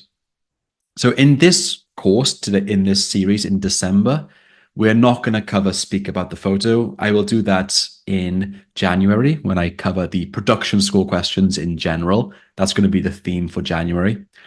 But this theme here in December is all about these 3 speaking questions. And I cover these 3 in one theme because they're kind of similar. You're talking about a topic or your personal experiences for 90 seconds or 3 minutes if you're for the speaking sample. Just a heads up, I'm not sure when you want to take your exam, but in my opinion, these speaking questions are likely to change from April 2025. Every April for the last 4 years, Duolingo have changed their exam. Every April. Around the end of March, beginning of April, they've changed their questions. And for the last 3 years, they've been making these interactive questions. So we have interactive listening, interactive reading, and interactive writing. Interactive writing was released in April 2024, and my hunch is that there will be a new interactive speaking question this April. Just a heads up, if you're going to take your exam later, then I guess that interactive speaking will combine read then speak and listen then speak. That's my guess. My guess is that they'll come together. On the Duolingo practice test, if you complete a full practice test, at the end, sometimes they allow you to take experimental questions. And I did that, and I took a interactive speaking question. It's just their kind of beta model, so just the first draft. So it will change a lot, but it was a combination of read then speak. Basically, you're having a conversation with someone, and sometimes you read the response from your partner, and other times you listen. So it's kind of a combination of both. So just a heads up, if you're taking it after April, I think this will change a lot. So is anyone here going to take the exam after April? Probably not, right? Can you write yes or no in the chat? Are you taking it after April or before April? Jihan said no, no, no. Yeah, good. Okay, so in that case, this course is really useful because we will focus just on what is currently on the exam.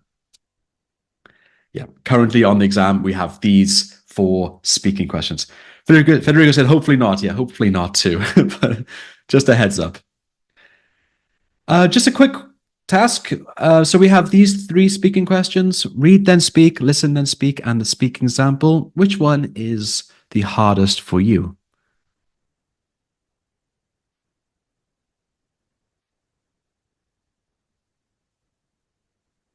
You can just write the number in the chat, 1, 2, or 3.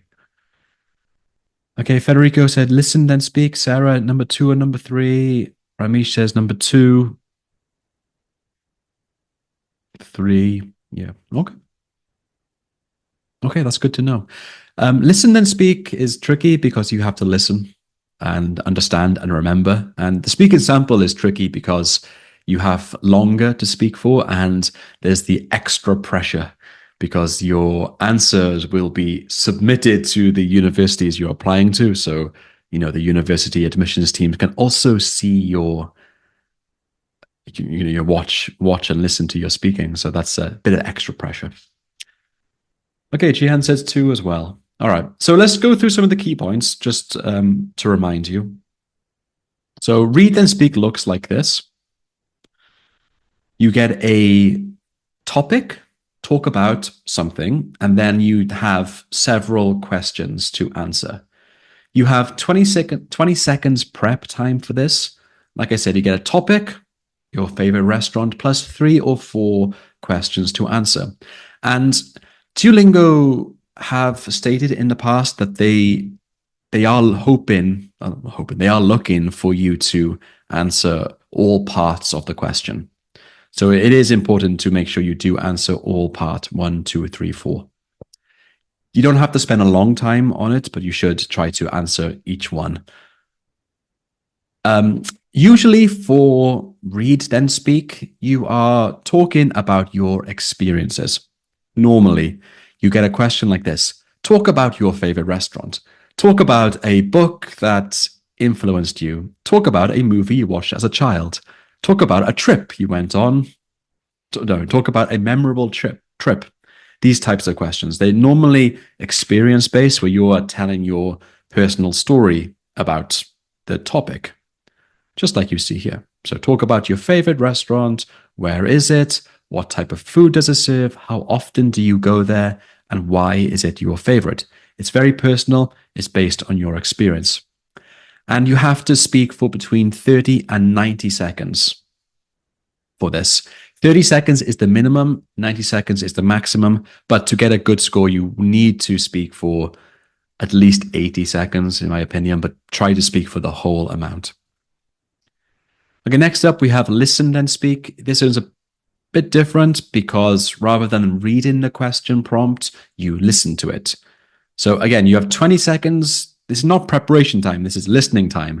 You have 20 seconds to listen.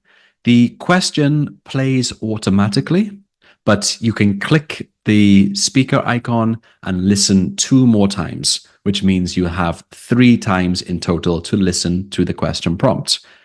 That's all within 20 seconds. So you don't listen and then have 20 seconds to plan. It is all together. So you have 20 seconds to listen and think. It's pretty tricky.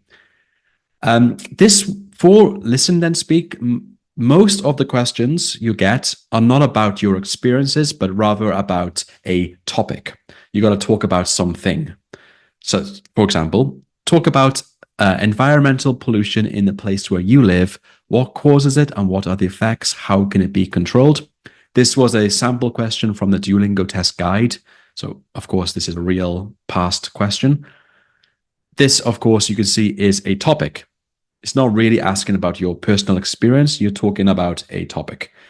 However, like I'll show you later, you can still talk about your own experiences within this topic, but it's topic-based. And again, you have to speak for between 30 and 90 seconds. Tricky. This one's tricky because you don't have any preparation. You have to listen during your preparation time. Another thing I should tell you is you get this one twice on the exam. For read then speak, you get it 1 time on the exam. For listen then speak, you get it twice on the exam. And the last speaking question is called the speaking sample. For this one, you have 30 seconds to prepare. Preparation means reading and preparing. So you don't have, even though 30 seconds is longer, it's still short. It goes by very quickly. And the questions for read and, the questions you get for the speaking sample are quite a lot longer than the other questions. As you can see here, this is a sample question, again, from the Duolingo test guide. As you can see, it's quite a long question. So you got to read it and think about it and plan it within the 30 seconds. Again, it's topic-based. It's not normally your experience, but it is topic-based. So, for example, here, information comes from many sources. Describe a time when you filtered out. Well, I guess this is kind of a mixture. It's topic-based plus your experience. What makes this question particularly hard is that your answer is graded by Duolingo. So it goes towards your production score and also your final score. But on top of that, it is sent to your university. When you apply to your uni and you submit your Duolingo results, they get your scorecards plus your writing and your speaking sample. That adds a lot more pressure. A little bit of insider knowledge. I used to work at a university in Korea, in South Korea, and we would get lots of applicants from like the IELTS test or sometimes Duolingo. And admissions teams and the teachers who kind of review students are really busy. So actually, even though this is sent to the university, my hunch is that most won't really watch it. They might only watch a few seconds just to check it's you and check like your kind of the first impression of your English. But I don't think they'll watch it that carefully. They'd rather trust Duolingo to give it a reliable score. So even though this is sent, my guess is they won't really watch it thoroughly. Most when you work for a university, like you get a lot of admissions every semester, like hundreds and hundreds. So it's impossible to watch them all. So just even though it's sent, just a heads up, they might not really watch it. Take some pressure off yourself. Yeah, and this was the question, like I said. Okay, so I'm going to stop sharing. I'm going to pause for a minute. Do you have any questions about the types of speaking questions you get on the Duolingo test before I start thinking about how you can begin your answer and how to speak for longer? You can, if you want to, you can raise your hand and you can speak to me, or you can write your questions in the chat. Does anyone have any questions?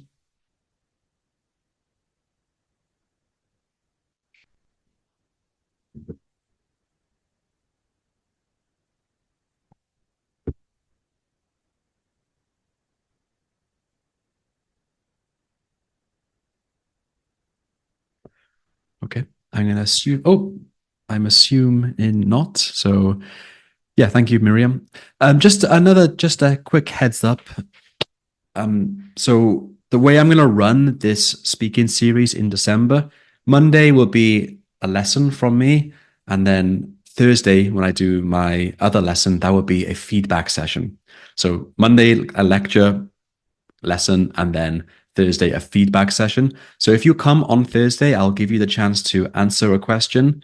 I will use a really good AI tool I'll show you to give you grammatical feedback and pronunciation feedback. And then I will also give my own feedback as well. You don't have to stay for the whole lesson because you'll be listening to a lot of people, but come and be prepared to, speak and get some feedback. That's every Thursday. So just to clarify, Monday, lecture, lesson, and then on Thursday, a feedback session. I'm experimenting. We'll see how it goes. Does that sound good? Give me a thumbs up or...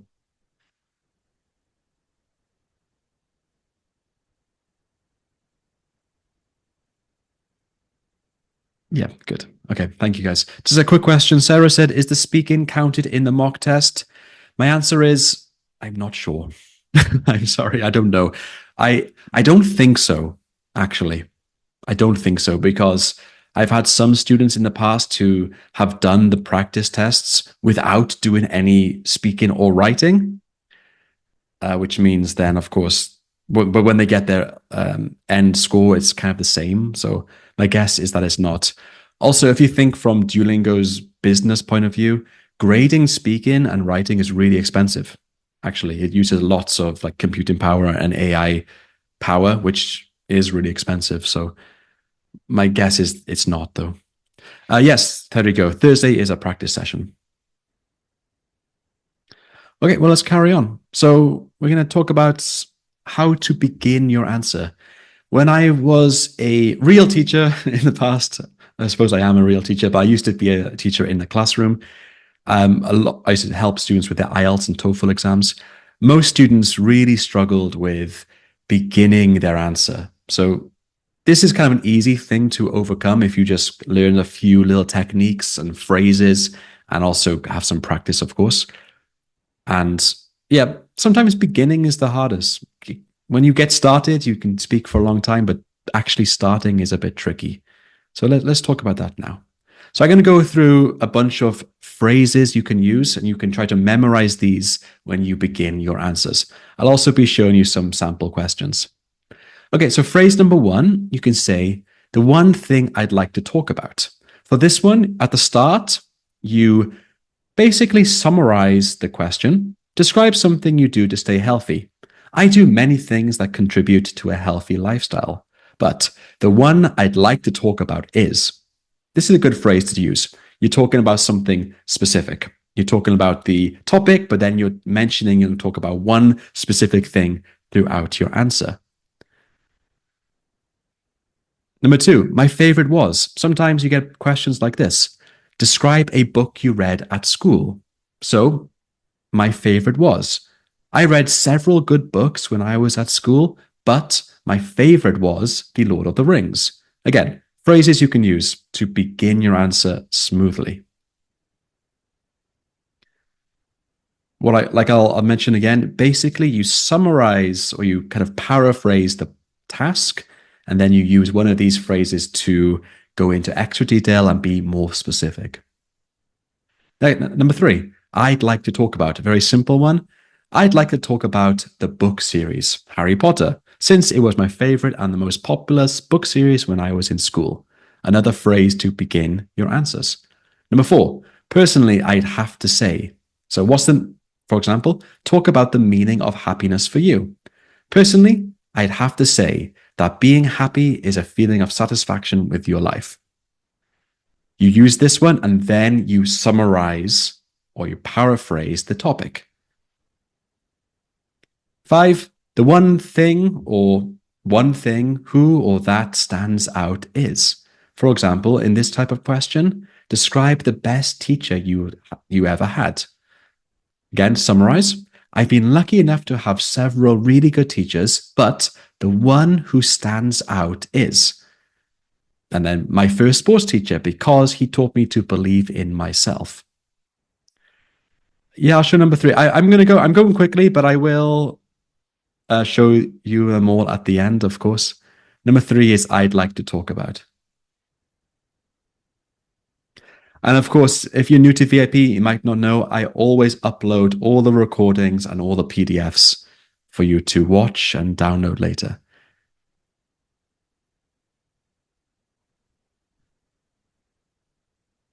The phrase stands out is a good one to use because it is a phrasal verb. To stand out means something that's exceptional or very good, memorable. It's phrasal verbs and is an idiomatic. They are idiomatic by nature. So this is another good thing to do for your vocabulary. And an easy one, I'm going to talk to you about. You can use you, even though you're talking to the computer. You can still use you, that's fine. So describe the best teacher you ever had. I'm going to talk to you about my first sports teacher because he had a profound impact on my life. Here are the phrases. There are 6. Of course, there are loads and loads more, but I recommend you use one of these phrases to begin your answer because they allow you to summarize the topic and go into more detail or be more specific by using one of these phrases. Summarize and then a phrase to be more specific to answer the question directly.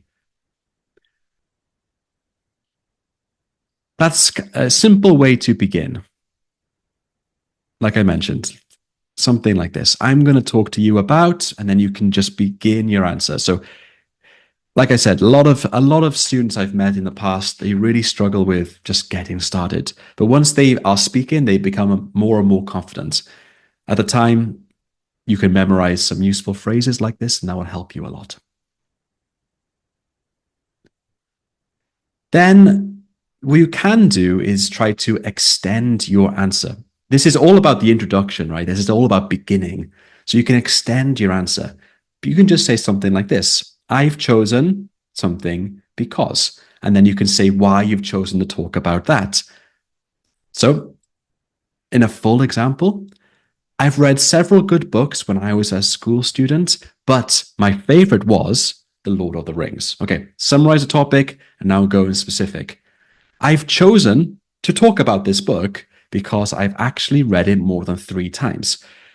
One of the important things when you are taking this Duolingo test for the speaking questions is you need to really elaborate or extend your answers as much as possible. If you just speak like kind of in a normal way, then it's really difficult for you to speak for the whole 90 seconds. Instead, you've got to think about how you can extend and develop and speak for more about each idea you're talking about. So like this, like here, just a very simple one. I'm describing the book. My favorite was, and I've chosen to talk about this because, and you can talk as much as you want to then about that. And after you've done that, then you could start answering the 3 questions.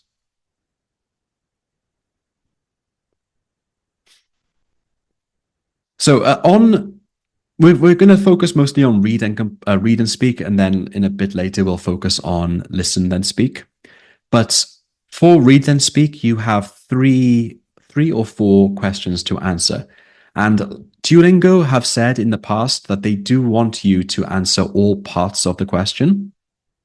Part 1, part 2, and part 3. And on top of that, Discourse coherence is on the scoring criteria. That means like the smoothness of your answer, also known as fluency. Therefore, it's really important that when you answer these three questions, you are able to transition from each one as smoothly as possible. And here are a bunch of phrases you can use for that. So you can jump around for each part of the question by using any of these phrases. So in regard to the second question, turning to the third question, moving on to the next question, as for the final question, or even returning to the first question. You can use the one returning to go back to question 1 or question 2, anything that was prior. Then you can talk about that question again. Like I mentioned, the fluency and discourse coherence is on the scoring criteria, which is all about the smoothness of your answers. Quick question. Tenses. Federico says, should he use a mix between the simple present and present perfect? You can, I suppose, if it's, you can do that if it's relevant, for sure. Okay, so just to see it in a sample answer. So I'm returning now to the second question. So returning to the second question, I'm going to talk about that point again. I would like to add that low-income families are not the only ones who can receive government support, but also elderly people with disabilities can receive similar assistance. So going backwards, you can use this type of phrase, and it'll show fluency and it'll show smoothness in your answer. Rather than just saying, oh, I forgot to talk about something, you can say returning to some questions. So just to clarify before I move on to another method, phrases, where are they? Here. Begin using a phrase like this to generalize the topic and then go into specific details. A good way to begin. And then you would like to expand on your answer or extend your answer by using this simple structure. I've chosen to because. I've chosen to talk about this book because. I've chosen to discuss my teacher because. I've chosen to talk about, the best movie I saw when I was a kid because. And doing that allows you to speak for longer and extend your answers. Then when you begin answering your questions, you want to go from all the points, point 1, point 2, point 3. And to do that, you should try to use these phrases because it allows you to move easily between all the questions and it allows you to do it smoothly.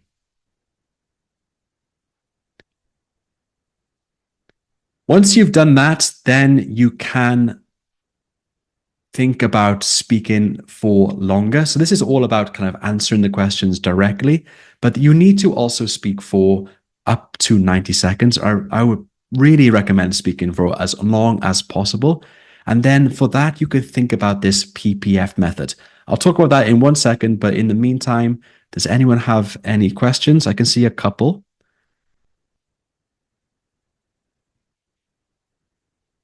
So Rachel said, will the questions stay on the screen? Yes, they will. For read, then speak, and the speaking sample, you can see the questions, but not for listen, then speak.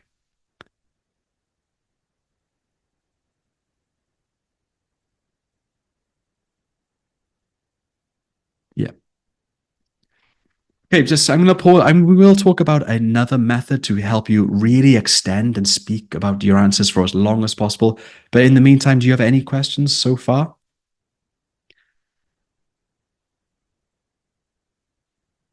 Federico says, please explain when I should use will and when I should use would? Yes, good question. Will is factual, like I will do it in the future. You use that to talk about a future action. Will and be going to are really similar, but being going to is like a planned action in the future, and will is a spontaneous action in the future. Like I will talk about. Would, on the other hand, is more about hypothetical situations. Like if I had the chance, I would do something. Like it's not real. It's not real. That's when we use would more often. Also, sometimes to make things a bit more confusing, sometimes we use would to be polite. Like I would do it. Like I'm not going to, but I would do it if I had the time. I'm not going to. It's just a way to be polite. I hope that helps. But those grammar ones, would especially, is quite a tricky modal verb. Jian said maybe this example comes on the exam. Maybe, but probably not, because I got all these examples from the Duolingo practice questions on the website. And if they're on the practice questions on the website, I don't think it'll come on the exam.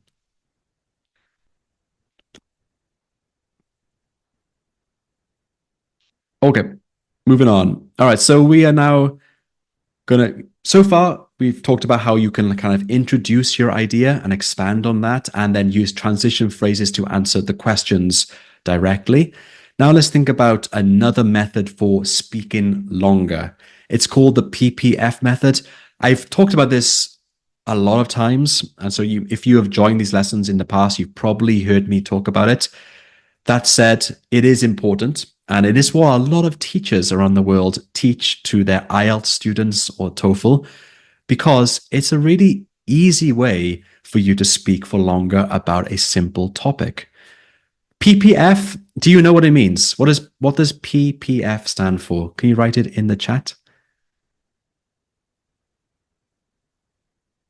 If you joined my free lesson last week on Friday, I also covered this a little bit. Today, though, we will be going into more detail, and I'll show you how you can use the different types of grammar specifically. So Naeem says past, present, and future. Yeah, everyone's got it right. Noah, present, past, future. Yeah, great. Great. And it's a framework for thinking about an idea and expanding on it by talking about the same point in the present, past, and future. It's not a strict methodology. You do not need to do it. And if you want to, you can just talk about the present and future, or past and future, or present and past. It doesn't need to be very strict, but it's a really good mindset to have, because it really does enable you to speak for longer.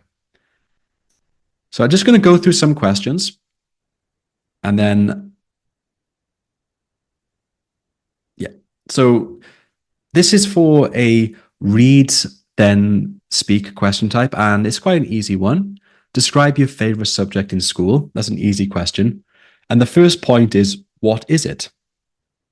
So you'll have done your introduction, right? Easy one, expanded on it. Then you're going to answer the first one. And you can use this PPF method even for a really simple question like this, called what is it? So maybe start in the past. So I'm not in school anymore, obviously, but so I can say something like this. I'm not in school anymore, but when I was in high school, my favorite subject was history. At the time, I was totally fascinated by this subject, and I even formed the first history club in my school. True story. Okay, then that's quite short, right? That was like 10 seconds, maybe less. So I want to now talk about it in the present to make my answer longer and expand on it. So the present. I don't currently study history in school anymore, since I graduated a few years ago. More than a few years ago, but you know what I mean. But even though I don't study it in a formal way, I still enjoy reading lots of books and watching documentaries about different historical events. Okay, present, right? Present. Now, to talk even more about this simple idea, I can talk about it in the future. And in the future, I'm going to try to go on vacation to historical cities like Cairo and Rome to learn more about the history of these famous ancient cities. So you can see, right? Past, present, future. This very simple answer now is going to take probably 40 seconds to speak. So that's really amazing. I've taken a really simple idea, one which would have, just using the basic answer would have been 10 seconds long, and I've talked about it in the past, present, and future. Now my answer is like 40 seconds long. It's just an easy way to expand on your answers. On top of that, you're going into detail, which Duolingo want to see. And even on top of that, you're using different grammar throughout each point in different tenses. So yeah, it's really useful. It hits lots of the scoring criterias on these English exams. And that's just for point 1. Let's move on to point 2. Okay. Again, present. I enjoy. Why do you like it? So I can say, moving on to the second question. I enjoy studying history because I find it fascinating to learn about the most influential people who have ever lived and learn about the events that have shaped our society. Okay, that's present. Why do you like it? Of course, it's a present question. Now with past. My interest in history first began when I watched the kids' TV series Horrible History. This was a great TV show for kids explaining some funny and not so pleasant parts of history in an easy and enjoyable format. Okay, past. Why did I like it in the past? And now in the future, I am pretty sure I will always be interested in history and will continue to read books and watch documentaries about it. You can see, right? Very simple question. My answer is expanded and extended and developed really deeply, just using a mindset of present, past, and future. Just to clarify, you do not need to do this for every point of the read then speak questions or any of the other speaking questions. It's just a mindset to have, like a technique you can use if you need to speak for longer. It's not a strict format, but it is a very helpful one.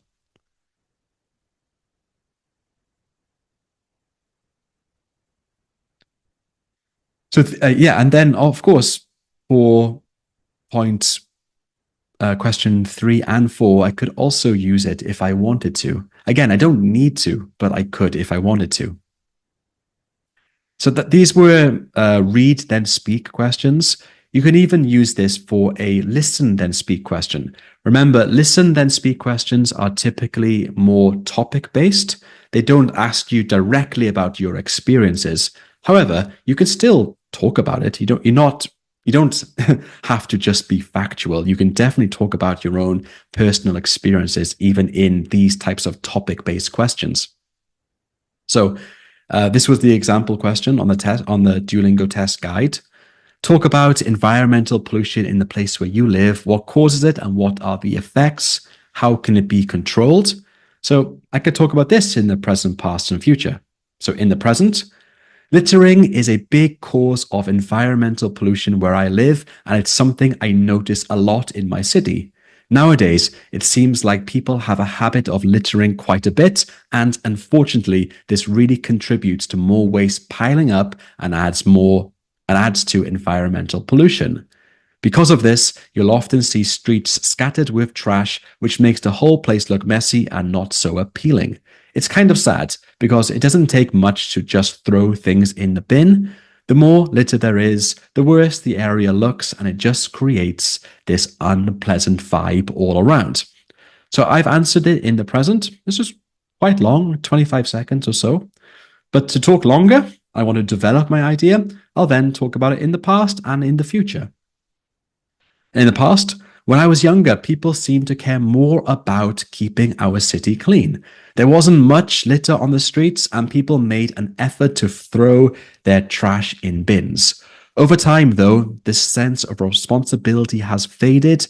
Now there's a lot more litter, and it feels like people don't care as much about their surroundings anymore. It's a big change from how things used to be. Future, I hope that the government steps in soon with stricter laws to stop littering. Stronger rules and bigger fines might make people think twice before throwing trash on the streets. With stricter laws, we could start to see cleaner streets and less pollution. That was the future, right? I hope. Again, that's what I want to emphasize here is when you want to speak for longer, you can talk about a really simple idea like littering for, maybe 1 minute or longer just by using this PPF method. It's really helpful. Same for here, a very simple question. You can talk about it for a long time and you can develop your answers really easily. It's a really useful technique to think about. Of course, though, grammar. Grammar is important. So again, with the PPF, you are talking about your ideas in the past, present, and future, which means you'll use different grammatical tenses throughout your answer. Present tenses, past tenses, and future tenses, maybe even hypothetical tenses like would or the second conditional or things like that. So we'll look at that in 1 second, some grammar to use. But in the meantime, do you guys have any questions about this PPF method? Do you think it's useful? Do you think it's useful? And do you think you could use it yourself? Two points. Is it useful? And when you do your own answers, are you able to use it when you try? What do you think?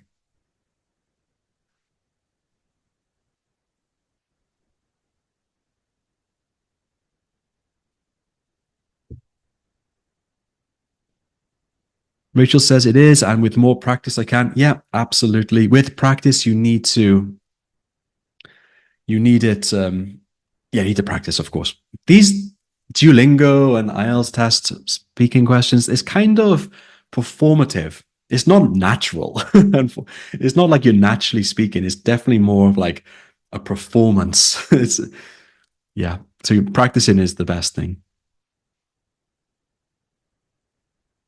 Yeah, Ines says useful needs time. Federico, time. Yeah, just to clarify, when you say time, I'm not sure if you mean time to practice or time in your answer, but you don't need to use it like, you don't need to answer with the past, present, and future for everything.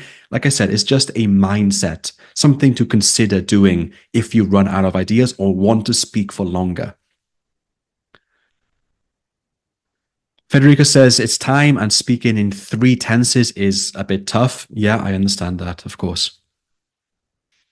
Okay, some grammar time then. Let's look at some grammar. So the PPF, of course, you will be using grammar in the past, present, and future, which is really good because grammar is on the scoring criteria. So it will demonstrate your wide range of grammatical skills naturally. Here, I'm not going to read each grammatical tense, but I've just broken it up for you, and this will be down. You can download this PDF right after this lesson, and you can practice for yourself. But these are all the different types of tenses. So present tense, we have present simple, present continuous, present perfect simple, and present perfect continuous. So here they are. So present simple, there's 3 different types. For example, I understand French, but don't speak it very well. This is used for state verbs. Okay, like verbs like love, like, or belong. I study in the evenings is like a habitual action. Or my best friend comes from India. This is a fact. So this is when we use like present simple. Present continuous is for an action taking place right now. Like I'm studying English to pass the exam. Or you can also use it for the future. I'm attending my graduation party next Friday. This is a future action that has already been arranged. And in your mind, it's 100% going to happen. We use the present continuous for that. So I'm not going to go through all of this. It'll take me a long time and it'll be a bit boring. Instead, what I would like you to do is for homework, is to download this and read it and try to understand the different types of tenses. Of course, this is present. This is past. So we got the past simple, past continuous, past perfect simple, and past perfect continuous. And the usage here and examples. And lastly, of course, we have the future, going to, will, future continuous, future perfect simple, or future perfect, continuous. These are a bit tricky to use, especially these last three, but they are, well, it's in English grammar, so you should learn them.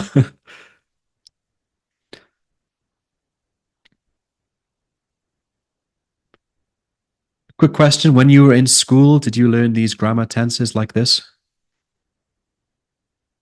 I assume you did, so I'm just going to put it here as a review for you rather than teaching it.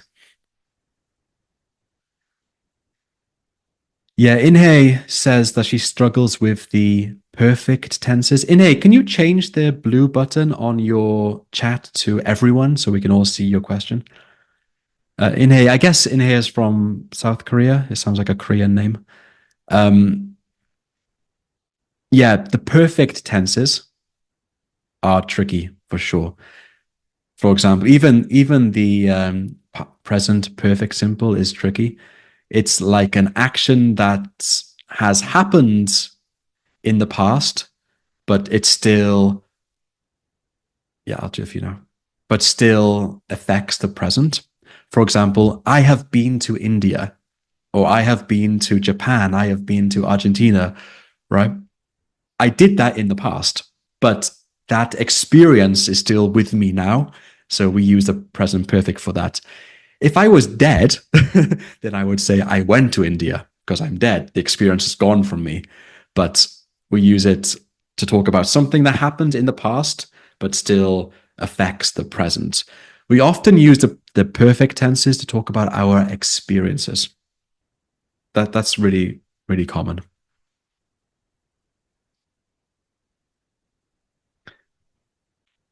Okay, like I said, this will be uploaded to VIP immediately after this lesson. Yes, Naheem, I will upload this my whole PDF directly to VIP as soon as this lesson is finished.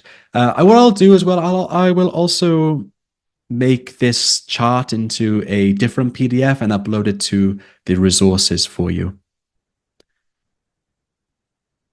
Okay, next one. So PPF, phrases to begin your answers. So when you are talking about the present, past, or future, it's important that you indicate that you're now talking about the past or you're now going to talk about the future. Otherwise, it comes a little bit difficult to understand. So here are just a bunch of phrases you can use, and we call them time introductions. Time being the past, present, and future. These are time related. So for the past, you can say last week or last month or last year, and then you can begin your answer. Or a few days ago, a few years ago, then begin your answer. Or when I was something, and then use the past tense. When I was in school, I used to, play soccer all the time, or football every day, that type of thing. So for example, here, when I was a kid, I watched Lion King every day after school. Last year, I watched James Bond and I loved it. Okay, so these are some time introductions to talking about the past. For the present, we have these time introductions. So currently, yeah, Federico says adverbs of time. Yeah, right. These are adverbial phrases for sure.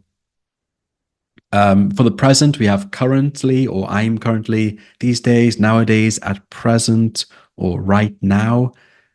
Quite simple ones, but when you are going to talk about the present, it's useful to use these to show that you're now talking about the present. It indicates, it's like a signpost. And native English speakers use these all the time without thinking because it makes it easier to be understood. I'm sure in your native language, you use these without even thinking as well. So currently, I'm working at an IT company. At present, I'm focusing my attentions on my studies. Right now, I don't have as much time, blah, blah, blah. And lastly, the future, a bit different, but you can use the grammar, going to and will, or you can use a lot of other phrases. English, actually, to talk about the future, we use phrases more than the grammar. So rather than say I'm going to, we sometimes say I plan to, I hope to, I'm set to, I'm about to, I intend to, or in the near or distant future, or I'm going to do something any day now. These are a lot more phrases. These are a lot more common than just using going to or will. So, for example, I plan to go abroad to improve my English. I'm set to take my final exams. In the near future, I'm going to do my best to get a job, or I'm going to start studying any day now. These almost all have the same meaning, but I'm set to by here, or I'm about to, is a lot more confirmed. Like it's planned. Like it's going to happen. It's already in your diary. You're ready to do it. So that's it. For example, I'm set to teach a lesson to you guys on Thursday. Like it's scheduled in. I'm definitely going to be there. It's a lot more specific and a lot more dedicated.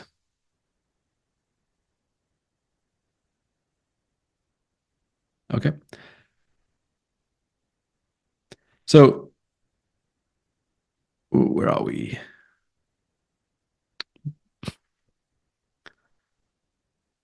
Okay, so yeah, in this lesson, we looked at how to begin your answer, how to extend your introduction and then how to move from question to question, and looked at the PPF method for speaking for longer and longer and longer during your speaking questions. This is particularly important. I really emphasize that. It's essential you try your best to speak for at least 90 seconds, at least 75, 80 seconds. Try to speak for the whole time.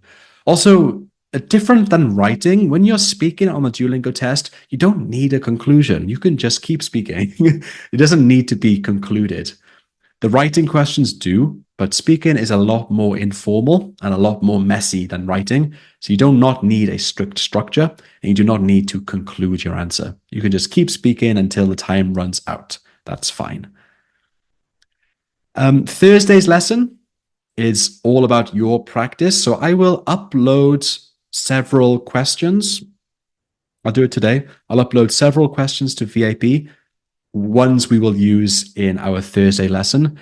Depending on how many people join, you can give a sample answer for at least one, but maybe 2 or 3. Depends how many people join and want to actually participate.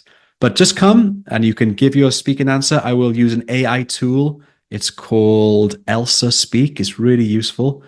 That grades your grammar and vocabulary just like the AI will on Duolingo. And then I'll also give you some feedback as well myself. We'll do that at least one per person. But if there's time, you can do 2 or 3.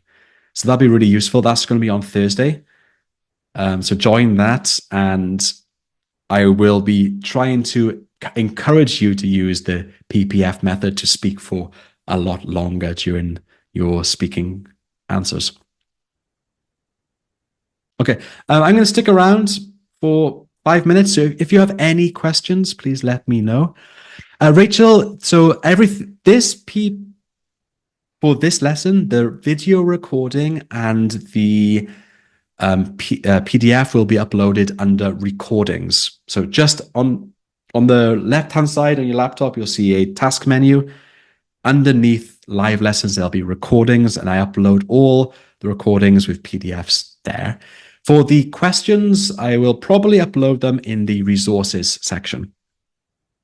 Hope that helps. Jihan, thank you. Inhei, thank you. Inhei, are you from South Korea? Can you let me know? I think as a Korean name, I think. Yeah. 안녕하세요.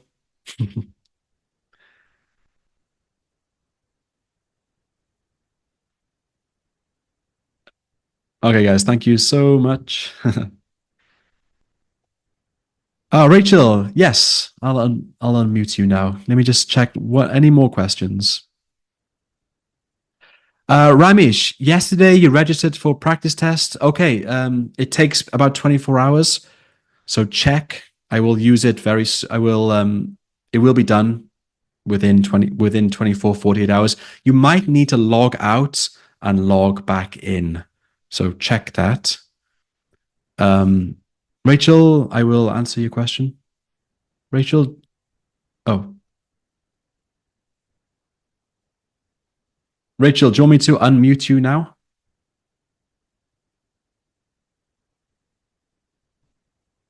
Okay. Sarah, give me 1 second. I will check your answer. Hi, Rachel.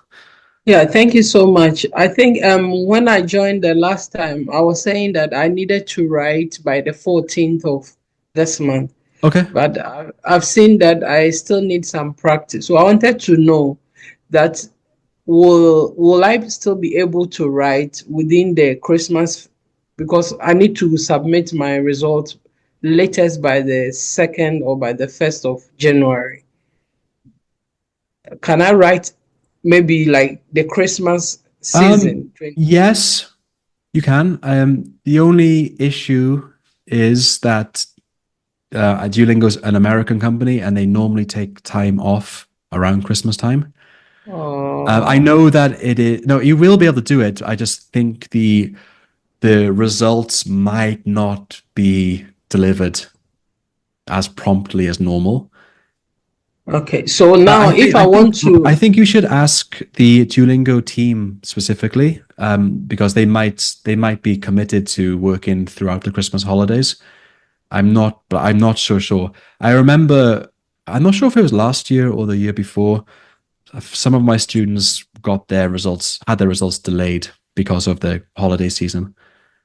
So I would double check that with the Duolingo team if they are committed to the 48-hour test turnaround. Okay, I will. But now, if I want to, let's say, write by the 14th or maybe 16th, when do I have to register? Oh, you can register right away. You have once you've registered, you have 21 days to take the test. Oh, so I can even register now? Yeah, you can. Yeah, of course. Yeah, and then choose any day. Yeah, you can on any day at any time. Yeah, that's the best thing about this exam is it's totally flexible. So you can take the test anywhere, anytime. Okay. The only problem, what I was trying to mention is around Christmas time and the New Year, in the UK and in America, people don't work much. So even though Duolingo is a lot of AI marking, they still have human proctors and human evaluators as well. So it might be slower than normal. That's my point. Okay. Thank you so much. No problem. My pleasure. And the registration process, I have to go to the website to do that. Yeah. englishtest.duolingo.com, I believe. Or you know it. Just Google Duolingo English Test and then you can find it. Yeah. Thank you. Yeah, great. Okay, no problem. Okay, I'll answer some of the other questions quickly. Where are we? Vivina says, what prompt can we use to practice with ChatGPT? Yeah, great question. I'll write something in the chat for you and you can use it. You say something like this. I am an ESL learner. That's important to put. You are an ESL learner, English as second language. I'm an ESL learner. This is my speaking answer for the Duolingo English test. Please rate it on the CEFR scale and Duolingo English. This is a good prompt to use, something like this, because you want to use the CEFR scale because that's really common and the AIs know that very well. The Duolingo test is still relatively new, so they haven't got a lot of information or data on that yet. On the CEFR scale is A1, A2, B1, B2, C1, etc. So you can find a comparison on the Duolingo test website. That's good. Okay, where was I? Federico says the explanation of the future perfect continuous. Yes, okay. Yeah. So, okay, Frederick, I'll give you an example. In 10 years, we will have been living on Mars. Something like that. No, maybe how about this? In 100 years, yeah, I'm thinking on the top of my head. In future perfect continuous. In 100 years' time, we will have been living on Mars for 10 years. Okay. It's a bit tricky to explain just with my hands, but in 100 years' time, so all the way, this way, all the way over here, we will have been living on Mars for 10 years. So when did we arrive on Mars? 90 years ago, right? 90 years in the future. So you're talking about a unfinished action in an ongoing action in the future, but that hasn't happened yet. That makes sense. One more time. In 100 years' time, so in 100 years, we will have been living on Mars for 10 years. So 100 years, we're talking about this point, but we will have been living on Mars from here, 90 years. So 10 years. Does that make sense? It's a bit tricky to explain without my whiteboard.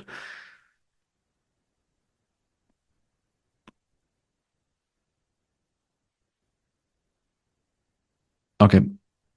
Zora says, in VIP, there is a video still coming soon. Which one? The free lesson? If it's the free lesson, yes, I haven't uploaded that yet. I need to edit it a lot. It was a bit messy at the start. Is that what you mean? Coming soon would be on Zora. The coming soon ones will be the live lessons that are scheduled for this Thursday and next week and next week. Okay. In here, I purchased VIP course end of November or attend in December. Is it possible to attend? Yeah, in here, I think so. My last lesson in December is on the 31st, and that's a feedback session. I'm going to take the Christmas week off. I need a break myself. So by the 27th, most of the lessons will have been finished. If you only want one more lesson and I want to cancel, so just cancel the VIP and then email me and I will give you the link so you can join that one extra lesson for free, of course, if you want to do that. Does that make sense? But you have to email me because I'll forget if you don't mind. Lokaka, may I know how they make the points? What do you do when they normally choose points and lowest grade? So the score, I think Lokaka is talking about the scoring criteria. So it's all scored on like a sliding scale. So it depends on the quality of your answers.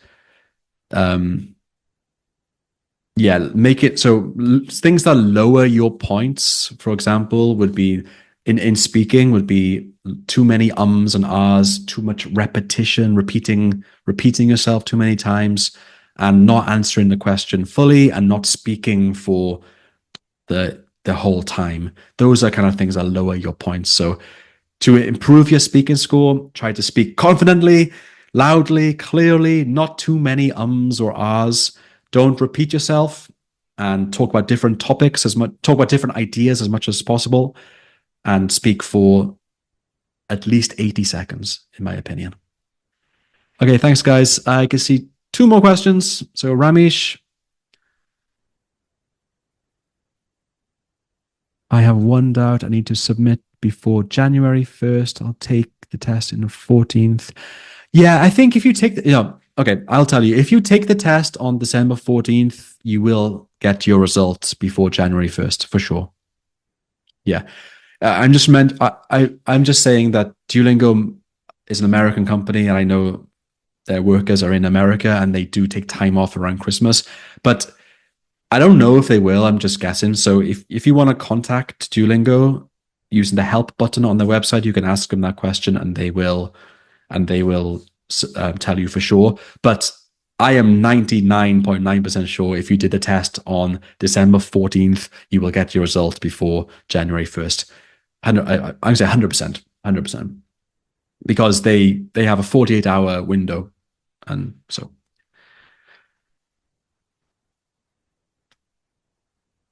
where are we? So Sarah says, how do I learn grammar and use it naturally? Well, that's every language, right? Every language learner wants to learn how to use grammar really naturally and like a native speaker. It's tricky.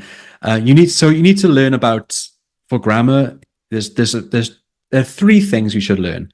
One is the rules, like the structure of the words, like, the grammar. Second thing is when to use it. So that in that chart I showed you, it had the example and the usage column. The usage column is when to use it, like in what situation do you use this grammar. And the third thing you need to know is the pronunciation, like how to pronounce it and speak it naturally. So three things.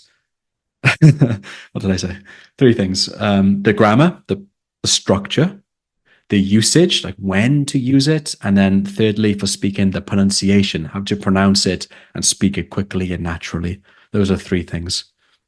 Zora says, recording writing lesson 4. Oh, number 4. Yeah, I'm so sorry. I use a Zoom for these lessons, and there was an issue. There was a bug. So lesson 4 didn't download to my laptop. So lesson 4 is not available. I should change the text. I'm sorry. That was unavailable. Federico, yeah, personal experience. We'll talk about that in a different lesson, but yeah, you can use that too. Okay, guys, I'm gonna go now. But thank you for all attending. Again, on Thursday's lesson, please come. I will ask you to raise your hand on Zoom and speak out your answer, and I will be using some AI tools to give you some grading feedback. At least one per person. And if there's enough time, you can try 2 or 3 answers, but it depends. And you don't have to stay for the whole lesson. You can come, speak your answer, and then you can leave. That's fine. But yeah, that's my experiment for this month is Monday will be a lesson like today, Thursday feedback, Monday lesson, Thursday feedback. I hope that's helpful. And I'm trying to hire a new teacher to do more lessons, so there'll be more lessons on VIP. So hopefully very soon. Okay, guys, thank you so much. It was always a pleasure, and I wish you all the best. It's winter in the UK, so it's cold, dark, but I hope where you live, it's much more sunny. So enjoy your day. See you, everyone. Thank you so much.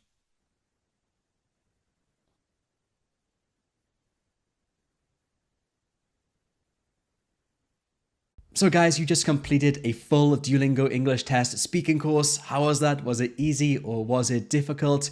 If you would like to study more with me, check the links down here in the video description. I have a practice platform for you to practice all of the question types on the exam. Plus, we have the VIP, which will help you with live lessons and courses, specifically targeting the production score question types, the speaking and writing ones, which for many students are the most challenging. So if you think either of those 2 tools will be helpful for your DET preparation, click the link somewhere down here. And that's all from me. I hope this was helpful, and I'll see you in the next video.